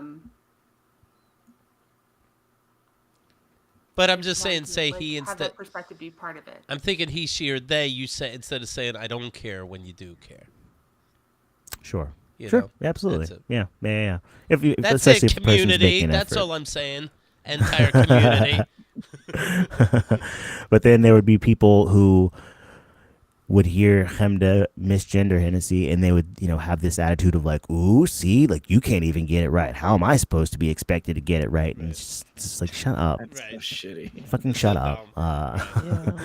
So MJ was saying sometimes they'll be in a meeting, let's say on Zoom, and then everyone's going around the room giving their pronouns, and everybody is, for the most part, cisgendered, and then it gets to them, and they're just like, well, shit, fuck, and they get flustered, and they're just like, I once again, in this moment, call me whatever, and it feels interesting because they can tell that the whole point of people going around giving the pronouns is so that MJ feels more comfortable. But then MJ is still like trying to figure it out or whatever. It's just like, I see what you're trying to do, but also I'm still trying to get a fucking hold on it. So, this is, it's a lot. MJ used to be a teacher, and this is back when they were presenting female, and some of their students would come up to them. They taught people from like kindergarten up until third grade, so they were their teacher for multiple years, and people would come up to her and say, Miss Molly, are you a boy or a girl? And even that little bit of a recognition of these people, they're just like, well, I've known you for 2 or 3 years, and all that time it never mattered to you what my gender, you didn't know to ask, you didn't care, it just sort of made MJ feel when seen. I was a woman, you didn't care. It just made MJ feel seen, and they love that moment of just like, wow, you're recognizing this like non-binary. I was never interested in presenting, as a woman necessarily, and so now, it was like a nice feeling. And sometimes kids just like, clue in on these kinds of things. They tell the truth. Kids and animals could the way a dog can sniff out cancer. Wouldn't know your true. Oh, interesting. Right, yeah. Wow. Your true intentions as a human being. Yes, they can tell if you're a good person, if you're a bad person. Yes. If exactly. you're looking for if you believe that you have, if there is a gender that you are, would a dog bark twice? Would a dog know that? Yes. I think the dog doesn't care. No. Usually See, not. and all these pit bulls knew those babies were gonna be evil when they grew up. Oh, So it's really That's right. Yikes. Oh my gosh. Okay. I mean, I have said that babies are just assholes that haven't grown up. All right. I believe that. All babies are assholes. Take that to the bank. And later in the episode, we discussed the Dylan Mulvaney Bud Light controversy, where grown adults are shooting beer with AK-47. What did the beer say? I would have know all sides. And by the way, it was a machine gun, and Kid Rock wasn't that good a fucking shot. Like he didn't really knock him over. He's like, any questions? I'm like, yeah. Can you close an eye? Right. And so with that, folks, 5 takes later, we fucking got it. Great. You were we did great. the damn thing. Everybody was everybody was great. We're gonna do a song from Snicky in a second to close it out. But Mimi, explain what Oaklash is. I'm gonna guess it's in Oakland, California, and it's eyelashes. Yes. Eyelashes are involved. Oaklash, this will be the 7th year that we put on this multi-day event. It's May 17th through the 19th. We start with a kickoff party on Friday night at Nectar Lounge in Oakland. Saturdays, the Big Shebang block party in Old Oakland on 9th Street off of Broadway. We take over like 4 blocks almost. Holy we shit. have 2 stages, drags happening almost at every hour on the hour. We have a pooch booth or like a drag exchange where people can come and like exchange clothes. We're gonna have vendors. We're gonna have does anybody come to food. these things to exchange? And it's like, yeah, I'll take that. What is that? A tie, half a dress, and everything. It's like, yeah, what do you got? A t-shirt. A t-shirt. I don't take normie shit over here. I mean, there's a drag king that might need that T-shirt for under their suit. You never know. Okay. Bring your Poison T-shirts and your yes. Warrant shirts, all that stuff. Somebody wants that. Yes. Does everybody lip sync? Yes, and so a lot of the drag performers lip sync. Some of them sing live. Okay. But yeah, most of them lip sync. And then Did the Saturday ones that night sing live? there's Sorry. Do the ones that sing live, do they think it's kind of hacky to lip sync? No, they do both. Some of them that sing live do both. Like Okay. the ones that I can think of off the top of my head, they do both singing live and lip syncing. But actually, in England, they don't lip sync as much. Like they're not like a lip syncing culture over there. They're more of like a live performance shtick, like almost like cabaret style. So again, like it depends on where you're at. And But anywho, is this true? In Australia, they put the microphone down to their pussy. Is that true? well, they Down tuck their under? penis upwards I instead of see, downwards. I see. Okay, I read some. Ah. Exactly. The balls go to the left, not the right. Um, and then Saturday night, there's an after party at For the Balls go to Culture. the right. Um, Okay. Go ahead. and then wrapping up the weekend, we No have pun. Sunday, Hallow Eve. We'll be putting on a performance. Cochina Rude will actually be a part of that performance. They're putting yeah. on a um, basically sending off the mother of the House of Rude who passed away a few years ago, and Thoughts it's and kind of a prayers. performance Thoughts in and the prayers. ode of Fatima Rude. So yes, come on through. There's weekend passes, but nobody gets turned away at the door for lack of funds. And Oaklash is a nonprofit organization. It started out, I like to say, it started out as a silly day party 7 years ago, and now it's grown into a nonprofit organization that takes care of queer and trans people all throughout the year, and also right now performers that are protesting and maybe lose gigs because of their protesting given some of the conflict that's happening elsewhere in the world.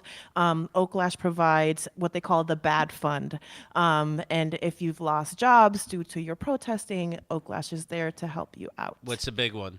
People protesting for Palestine? Is that the one? Yeah. Right, obviously.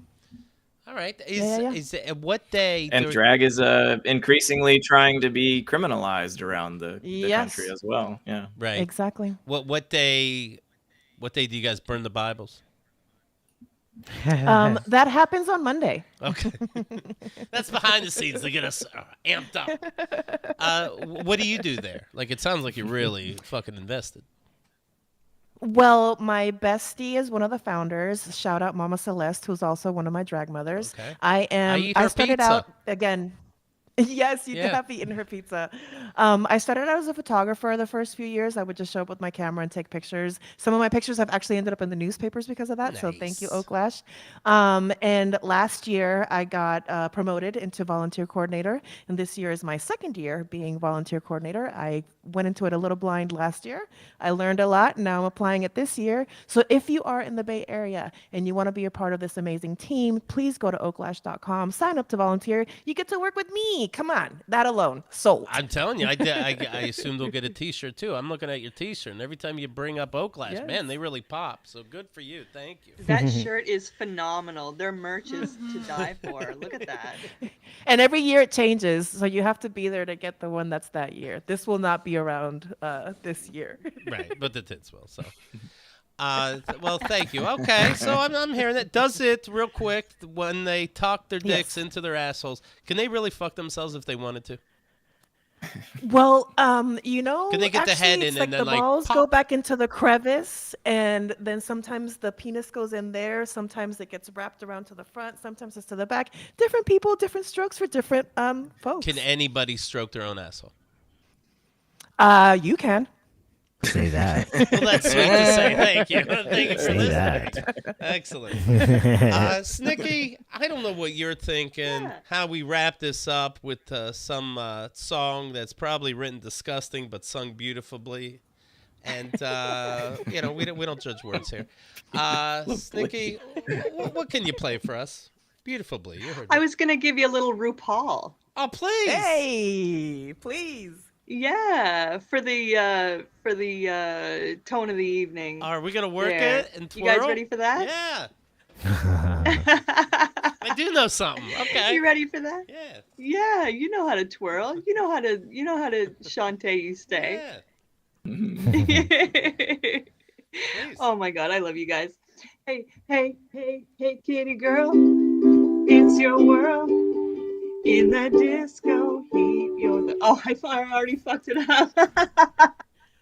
Take two. Two. Take one. Two. Nobody knew. You got this, kitty girl. You got this. Kitty girl, it's your world. When you walk the street, step into the beat. Hey, kitty girl, give a twirl. In the disco heat, you're the boogie body rockin' queen. You're the boogie body rockin' queen. Boogie body rockin' queen. Now, boogie body rockin' queen. You're the boogie body rockin' queen. Yeah. Gone tomorrow, but you're here for today. Catwalk it like the world is your run way.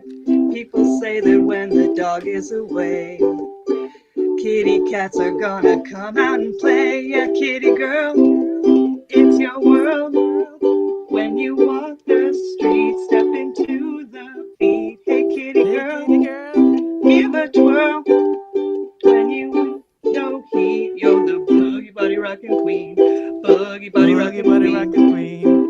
body rockin' queen. Boogie body rockin' queen. Boogie body rockin' Boogie body rockin' queen. There's no end to that song. It's just boogie body rockin' Boogie body rockin' Abby. queen. Yeah. Boogie body rockin' queen. Oh, beautiful. Good job, us. That was fun. Nice. Thanks, guys. Gotta Absolutely. put my guitar back real quick, but that was aces. Thank you so much, Newsy. Thank you so much. We know about Oaklash. Where do you get tickets? One more time. Oaklash.com. Excellent. Viola, what should people know, and how can you bring us all together? I'm a potter, and I sell my pots for charity. I'm going to be doing 2 in-person shows in May. I love your pottery, by the way. If you live in Memphis, thank you. If you live in Memphis, go to Pots for Justice, POTS for Justice, Wow. on Instagram. This whole world's falling apart. Drag queens, pottery, they're using it all to save the world. Snicky, what should people know anything about you, per se? I'll tell them. I'll fucking tell them. You got to be you shy can and silly. You're one of the greatest artists I've ever seen. Tell them about it. Oh my God, you guys, you're the best. Yeah, you can find me. I'm on TeePublic under Nudworth. I'm also on Instagram under Nudworth, Noodworth. That's how you find me. Okay. I remember Nud was a word in Wordle. They sort of like it was nerd word. Anyway, it really upset me that day. Chris, thank you for everything. What should people know anything? You've been doing some great work. Well, I'm really excited about the different things that we're doing as we get through this soft launch of YouTube fun. And Keith and the Girl, or youtube.com/KeithAndTheGirl/join. And we've got membership levels. There's fun stuff. There's going to be more stuff there. So it's been fun to get to be a part of that. Yeah. All right. Well, thanks, And everybody. come to Wednesday night chat. Wednesday night Yes. chat. If you're cool, right? Only. Yeah. Pretty Only good Don't be a group. weirdo. Don't be a weirdo. I mean, a weirdo in the bad way. You I mean, you can be the good kind of weirdo like we are, but not Yes, the bad we kind of love good weirdo like weirdos. other people. Thank you. Newsy, anything else for the folks? Hell no. Hell no. He's dying over here. Come on. All right, everybody. I'm going to say goodbye and then do this. KeithAndTheGirl.com. Now this.